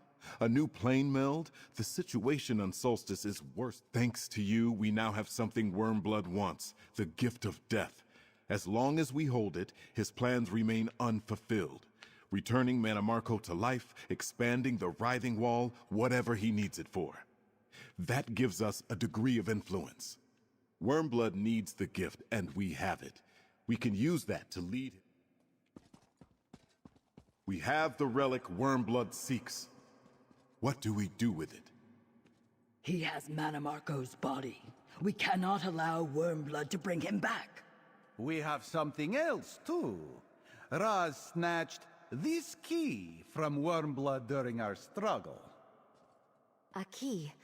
Let me see that. Aha! Why am I not surprised Raz went through Wormblood's pockets? I recognize the crest on this key. I noticed it not at the time. It's a rather... One can't take on necromancers. Coralania Crypt lies south of Sunport. Necromancers are always interested in the dead, friend. Possibly. But... Okay. I'll meet you at the crypt, pal. Basically, I'm just scanning for the whatever. words Manamarco or Manamarco in any of their dialogues. And if they don't say it, then I'm just skipping.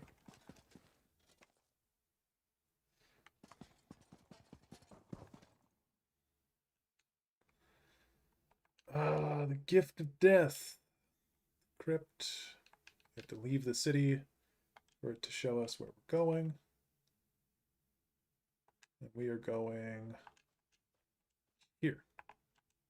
Do you like Gabrielle, or is she annoying? I think she's kind of annoying, but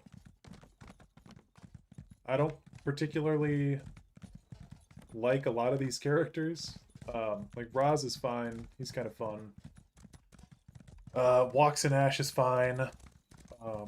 But I don't know. They're kind of just like... A lot of ESO characters are just like... Yeah, they exist. They're there to tell you what to do.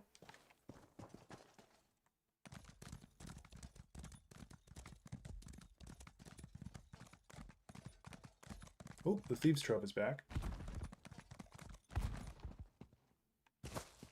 Weird. It's like no one is playing this DLC to come pick this up.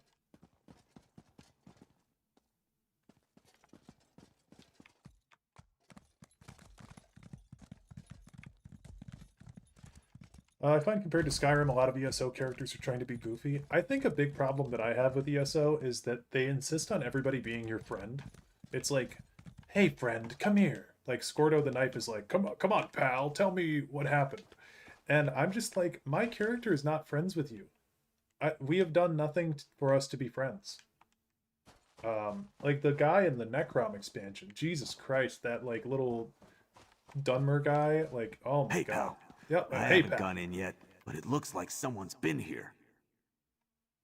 I don't even remember that guy's name. There was this little Dunmer dude that had I can find the haircut. Probably on the store.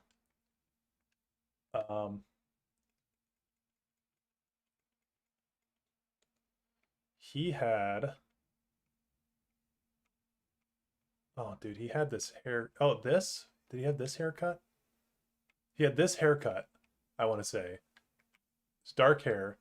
And it was like, after, like, I don't know, one mission with him, he was like, he disappeared and everyone was like, we need to get him back. Or maybe it was this one. I think it was this hair. Yeah. He had this haircut. And he like got captured or something. The Necrom chapter was so bad. I'm struggling to remember it. But I remember this character really pissed me off because the game really wanted me to like this character, and they really wanted me to be invested in this character, and like we were best friends, and I'm like, this character, I don't like this character, you know? Sorry, I'm not a fan. I hate crypts. Why is it I always have to go into one for some Tusking reason or another? Smashing skulls, screaming back at wraiths. Can't stand it. The dead ought to stay dead. Okay. Some faint boot prints on the steps. Your guess is... Okay. Come on, let's get this over with. Not even played the Necrom expansion much. It's so bad. It's way so bad.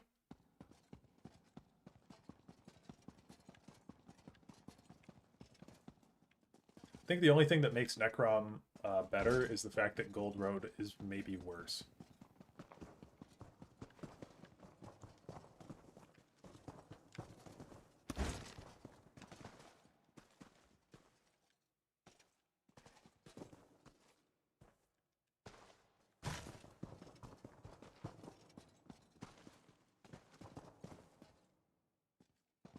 Oh.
Well, what am I looking for?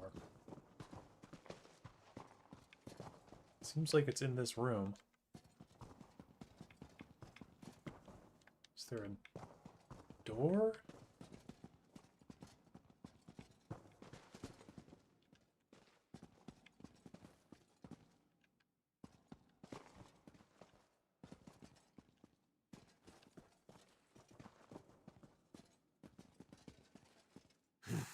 I hate crypts. Okay.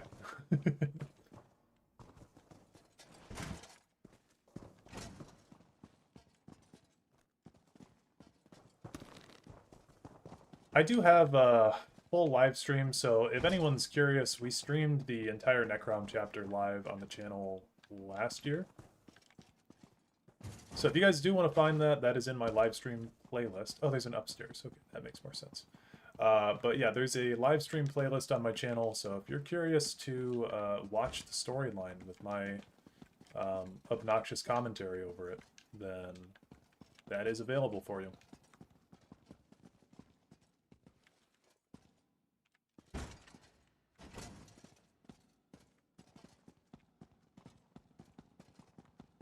There we go. Downstairs, pal. Think we found something. And it don't look good.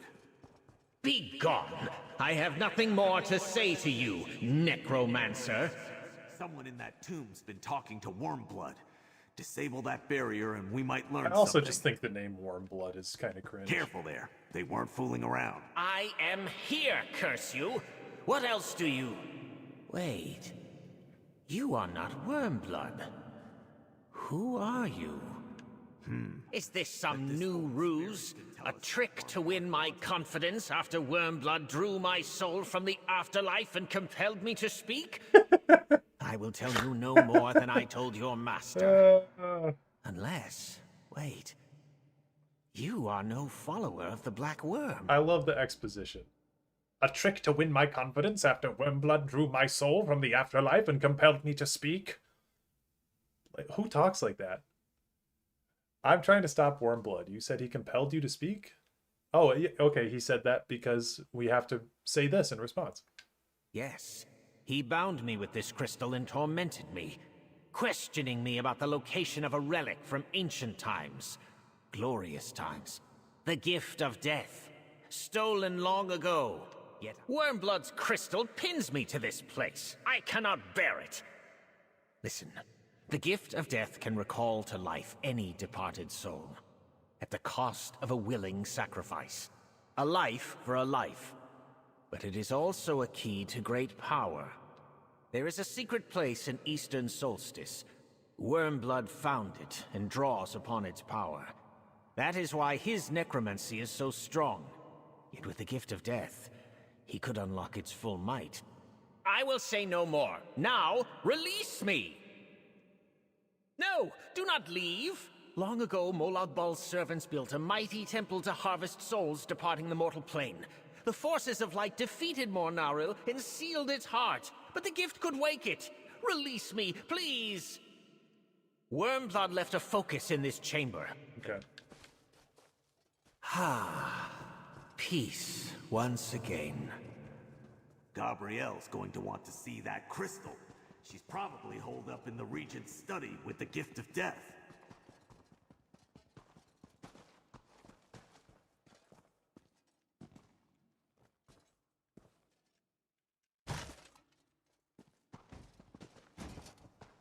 All right. How many quests have we done? 4 out of 11. Man, okay. I may need to get going soon here. I mean, I'd love to be able to finish more of this, but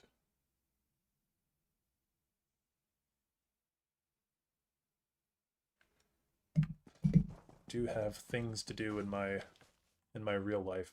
We'll see how much progress we can make in the next, I'll say hour here, and then I will probably have to go.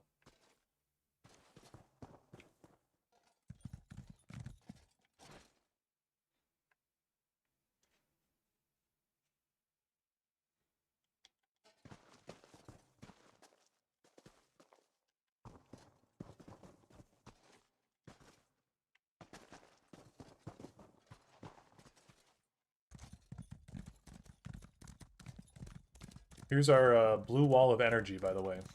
The worm wall or something. I forget what this is called. The writhing wall. That sounds more correct. But basically the ghost fence. This does have an alchemy station, enchanting table.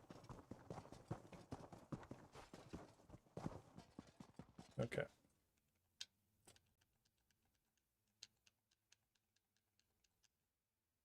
Thanks, I hate it, yeah.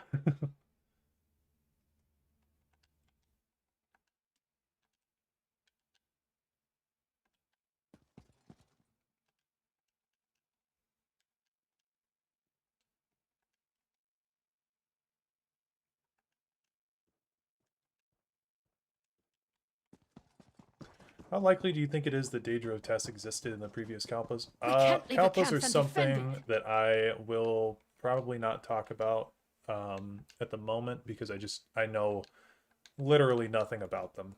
They're another one of those very obscure topics in the same way that I think the towers are really obscure. And yeah, I didn't really talk much about tower lore until I fully researched it to have a good grasp on it. And that's pretty much the same way that I treat Kalpas, is I just don't know enough about it. They're very like esoteric topics. So I don't know. I have no opinion. I have no greeting.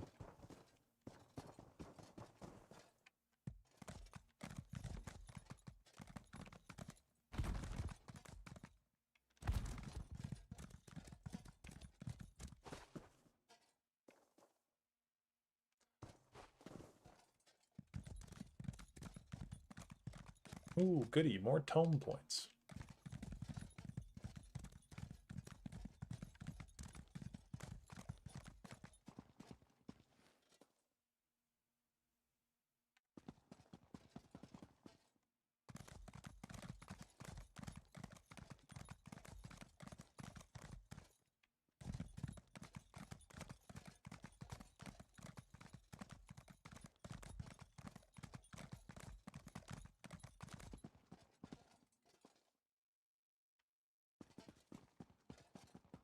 Doesn't the lore go back and forth on whether gods can survive the end of a Kalpa? I don't even know if Kalpas are considered canon, to be fully real with you. Like, it's another one of those topics where it's like, I think we hear a little bit from Scordo told me a Parthenax little about the in crypt. Let's compare Skyrim about notes. Alduin ending the current age or something, but like, I don't know that the word Kalpa itself has ever actually come up in an Elder Scrolls piece of media. I think that word is a Kirkbride word that has not made its way into the games, unless they've added something in ESO or there's something that I'm not aware of. But I'm pretty certain that the word Kalpa is not like a canon word. I examined the gift of death, and I suspected something like that. No Daedric gift comes without a price. Given the Worm Cult's efforts to bring Manimarco's remains here to Solstice, that explains much. Why the Worm Cult came to Solstice, where the Reapers send stolen souls, how they raised the Writhing Wall, sever that connection and weaken by sending him to the Colored Rooms. Wormblood would be vulnerable in Meridia's realm. Prince Azaz suggested using the perfect. Okay, so I hoped the Parthenax gift does might say serve Kalpa. as bait. I just Cool, wasn't sure what kind of trap we needed. Go on, comrade. Place your crystal there, and You let's see if we again? can reach Wormblood. This is an unwelcome surprise. Dug your way out? Pity. This one hoped you were still squashed under a building. Charming. What can I do for the so-called Stirk Fellowship? I left that projection crystal in a Coralania crypt. A mistake, perhaps.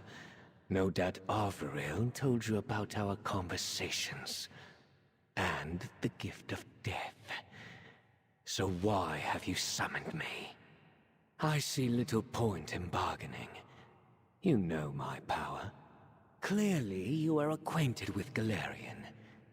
Still, your offer is interesting. Very well then. Bring the gift of death to the Writhing Wall. My servants will bring you across. I will be waiting for you with the Archmage. Look at our response here. Nah. Somewhere quiet and scenic, without bystanders around. The courtyard of Broken Light Temple. The vestige canonically says, nah. That's so funny.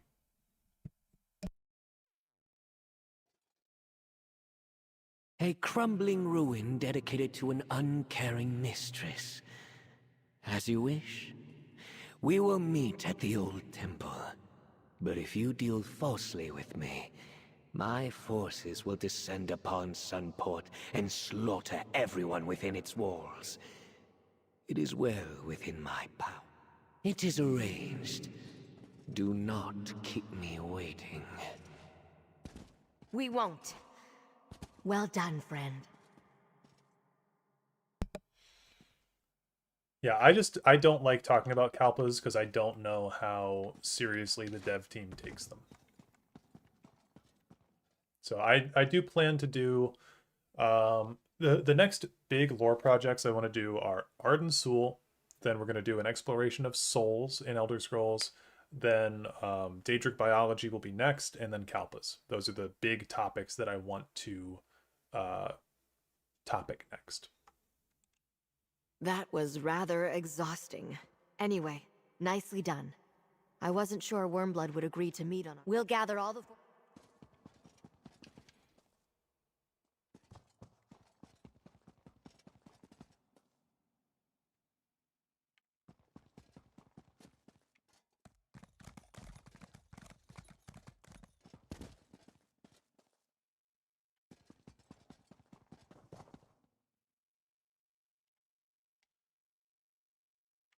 Okay.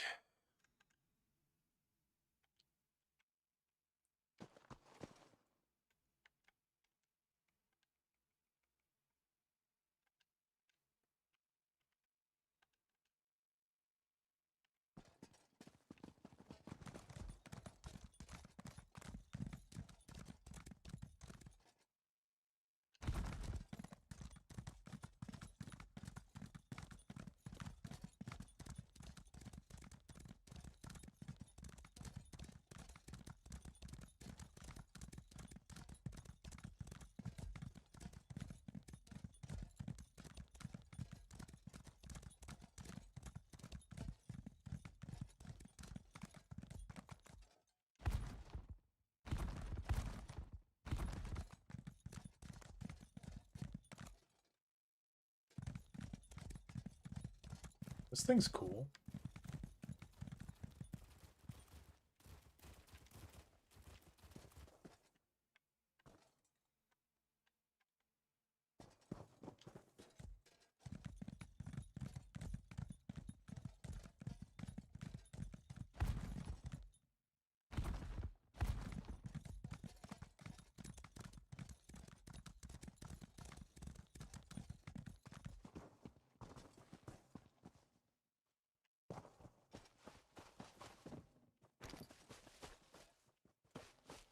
So the writing in this DLC is really, really bad. Yeah. Oh, in Necrom? Yeah, the Necrom writing is horrible. We're almost ready, friend. Prince Azal will tell you how you can help. Any sign of Wormblood yet? You're the linchpin of our plan. Strike the bell when Gabrielle... There is a mallet on the landing. Gabrielle tells me you... An old scroll described how Meridia's followers used the bell to visit the colored rooms. Striking the bell opens the way to Meridia's realm. Gabrielle will modify that, however. When you ring the bell, her spell will give Wormblood a push. Gabrielle believes Meridia's influence will prevent that. It is easier to get into a Daedric prince's realm than it is to leave, especially against her will. But we should act swiftly once we spring our trap. We don't want him to escape. Only as bait, comrade. I would have preferred not to bring the gift of death at all.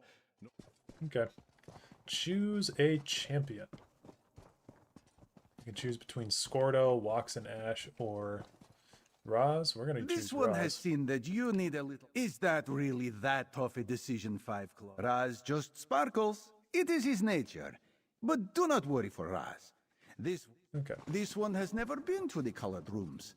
But he is happy to follow you there, Five Claw.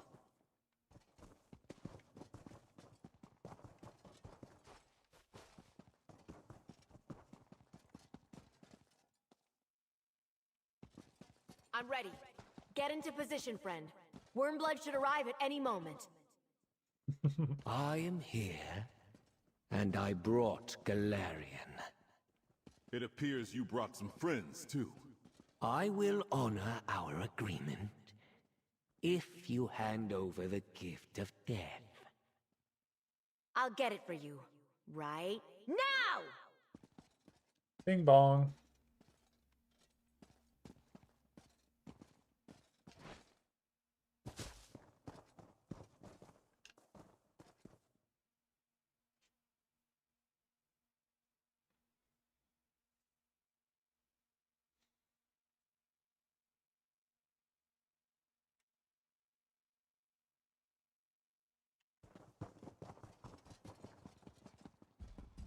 The colored rooms. It worked! Why can we see Master? Spell scattered worm cultists in all directions. Be careful. Why do portals keep scattering us? Keep going! Find Wormblood! Why can we see Master and Secunda from the colored rooms? What trickery is this? Order of the Black Worm, to arms! Listen! Wormblood is here!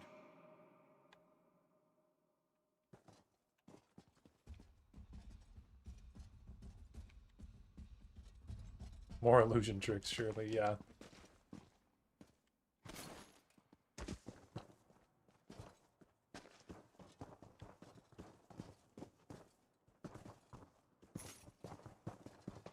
The gift is close. Summon the sarcophagus. We shall begin the ritual. Man, every time ESO has a Daedric realm, I just get disappointed. Like, the colored rooms, even in base game ESO, I feel like are more interesting than this. I don't like the, like, just stones around the colored rooms. Like, why? Why do you have, like, Alien architecture around the colored rooms?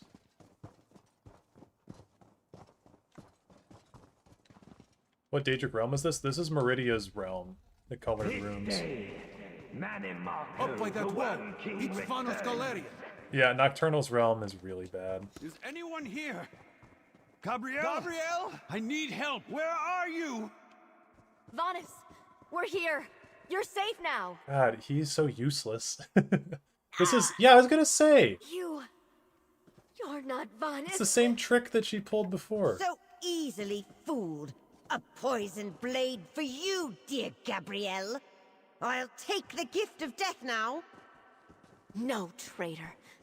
You won't. Oh, she got banished to the Shadow Realm. Asa. Gabrielle, no! That's how I want to go out. I want to go out dramatically and fall off of a ledge like that. I need you to do as I ask. If only there were healing magic in this universe. We need to make sure Wormblood can't use it. And I know who to bring back. Gabrielle, no. There must be another way. Restoration is a perfectly valid school of magic. I know you might be doubting that, but I'm sure that you know some healing spell. Why is there alien architecture? Yeah, I don't know, like, what is going on here, really, in this realm. I don't know. I don't know. It's not very colored, the rooms. I'll say that much. This isn't the way I hoped things would go. Baranor's blade saw to that.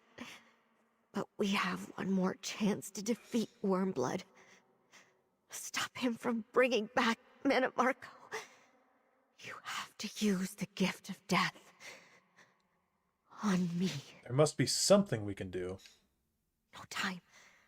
We know the gift of death requires a willing sacrifice. A soul for a soul. I'm willing. Hurry, friend. This is the only way to deny Wormblood the gift of death.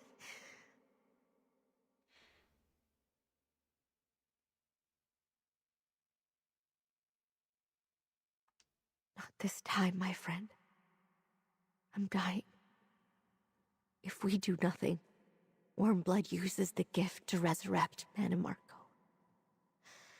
I can't imagine what the Worm King could do with the power this new worm cult commands.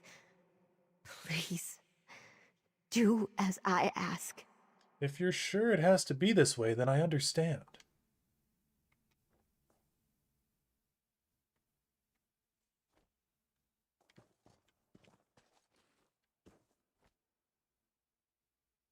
What have those fools done to the gift? Continue the ritual! Darian, they need you. Gabrielle? Wait, Gabrielle? Gabrielle sacrificed herself for me? Wait, this relic. It's a light of Meridia. No! The gift is mine! Rise, Lord Mannimarco! Rise! The worm cult? That's why Gabrielle called me back? All right, grab the light. Meridia, lend me your strength. You owe me.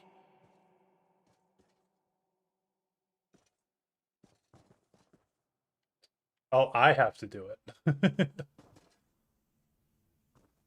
Meridia, lend me your strength through the use of my friend.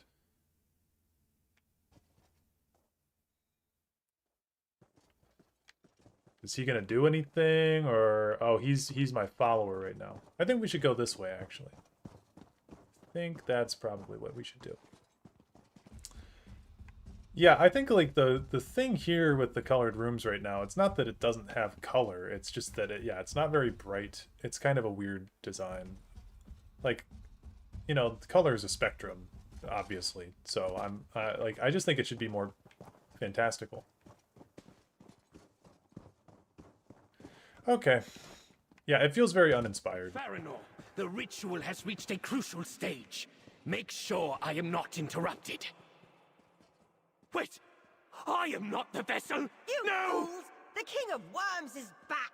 You've Your already lost. body is mine now, Wormblood. Mannimarco lives. Come on, let's stop this bastard. Again. Paranor, protect me while I restore my power. These Reapers should serve. You fools! The King of Worms is back! You've already lost! Like, this stuff here is a reused asset from Vivek's Antlers in Morrowind, I'm pretty certain. And this is a reused asset from probably just like Iliad or Imperial Ruins. Yeah, feels very uninspired. Is that Matt fucking Mercer? Oh, it might be. Shit. I wasn't listening too intently to, like, his dialogue. Could be Matt Mercer.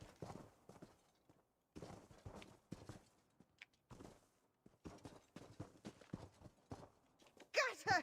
No! Oh, you'll pay for that!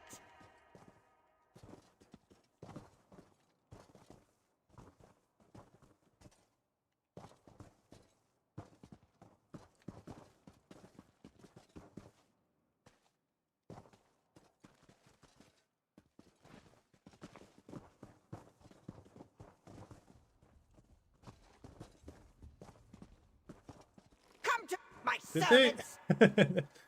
They kind of reused the, What is she doing? Is she gonna use these to... I don't know.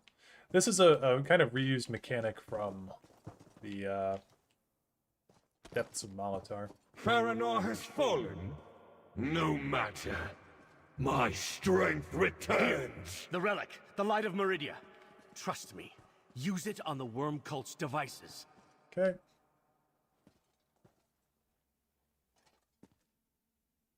Curse you! What have you done? Meridia's champion has put an end to this madness. Bah! You deny Mon Marco at your own peril. When next we meet, you will pay for every insult, past and present. It might be Matt Mercer. Good riddance. Now, There's can so someone much- tell me what exactly is going on here? So many effects on the voice. Darian Gautier? Is it really you? Gautier? Is that really how you pronounce it? It's not Gautier? I had a feeling those necromantic devices couldn't stand up to a Light of Meridia. I don't understand. I was Meridia's weapon. Spent my life fighting Molag Bal and the Worm Cult. I'd gladly do it again. But I never would have wanted Gabrielle to give up her life for mine. Why did she do this? I see. That sounds like something. That's why he took off. Without his own body, Mannimarco will need time to restore himself to his full power. But if he has more of those Soul Reapers, he won't have any shortage of power to pull from. At least we have a restored Light of Meridia. I just knew. Here, I'll carry the light. Meridia and her gifts can be dangerous. Mannimarco's spirit possessed that cultist, so I know we've got problems. If Gabrielle wanted me to help, I'm in. Let's get out of here. It isn't as safe as you think. Okay. Vanis Galerian's staff is safe with me. I did not think we should leave it behind. I will open a portal back to Sunport. That's gotta be the Staff of Magnus.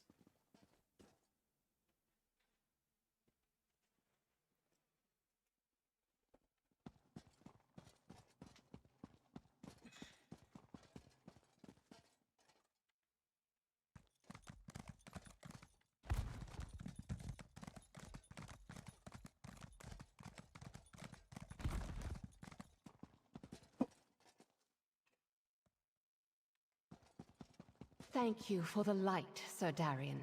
Gabrielle left notes that may prove useful. So it's is never working on them stated. now. I see the discussion happening in the comments. It's never stated that Mannimarco became immortal and became a god. What they tell you verbatim in Oblivion is Mannimarco has returned. They don't tell you that he split into a mortal and that he's a god. They say Mannimarco has returned. So Oblivion seems to be saying that Mannimarco has come back down from the heavens or something. and has reappeared instead of having been split into a mortal and a god. So that's why it's a fan theory, because no one ever actually states that that's the truth of the matter. Thank you for the light, Sir Darian. Gabrielle left notes that may prove useful. Mermal is working on them now. Brave Gabrielle. May her toes be forever warmed by the golden sands. Over here, comrade. We have much to discuss. Even though Mannimarco has returned and escaped in the body of Wormblood, I consider this a victory. Gabrielle's sacrifice denied him the gift of death, and gave us a weapon against the writhing wall. And we should remember that help is on the way. We were but a vanguard. Our soldiers held the line and prepared the way for a mightier army to come. The forces of the three alliances. As soon as the ships carrying them sailed from Tamriel, you saw what the light did to the cult's soul. We must try. Vaunus Galarian, the worm cult's new plane. No single... The thing about Oblivion is that it's really, really bad at, sacrificed much like, on our behalf. it's really, really bad at, Gabrielle chose a good what am I trying to say here? Her sacrifice Like, will justifying the Mages Guild storyline. Grief is often It's very the price bad of valor. at justifying itself. All we for can including do is Mannimarco. honor the choices of those who fell. Gabrielle would not want us to mourn over long, nor would Merrick at Azwala. They would want us to carry on with the fight. Merrick at And we will not fight alone for much longer. Look to the sea, my friends. The three alliances will soon join our cause. Okay, so that's the end of part 1 of this storyline. So it seems like part 2 is going to be the other side over here. So very cool. How many quests do we have left? So we got 6 quests. I'm guessing there's going to be 5 quests on this side, and then the 6th one is going to be kind of a culmination of all the stuff that we've learned along the way. I don't know. But I think we will call things right there. That'll be the end of the live stream. I appreciate everybody for coming out. It's very, very much appreciated. Hopefully tomorrow, well, maybe not tomorrow. Yeah, it's going to be difficult. I don't know when we will stream next, because I need to also balance my time trying to edit some videos and work on research, so I got to balance my time pretty well. Any support on the channel was fully welcome, though, and fully appreciated. And I will talk to you guys in the comments and all that good stuff below. So, thank you very much. Talk to you later. Long-winded goodbye.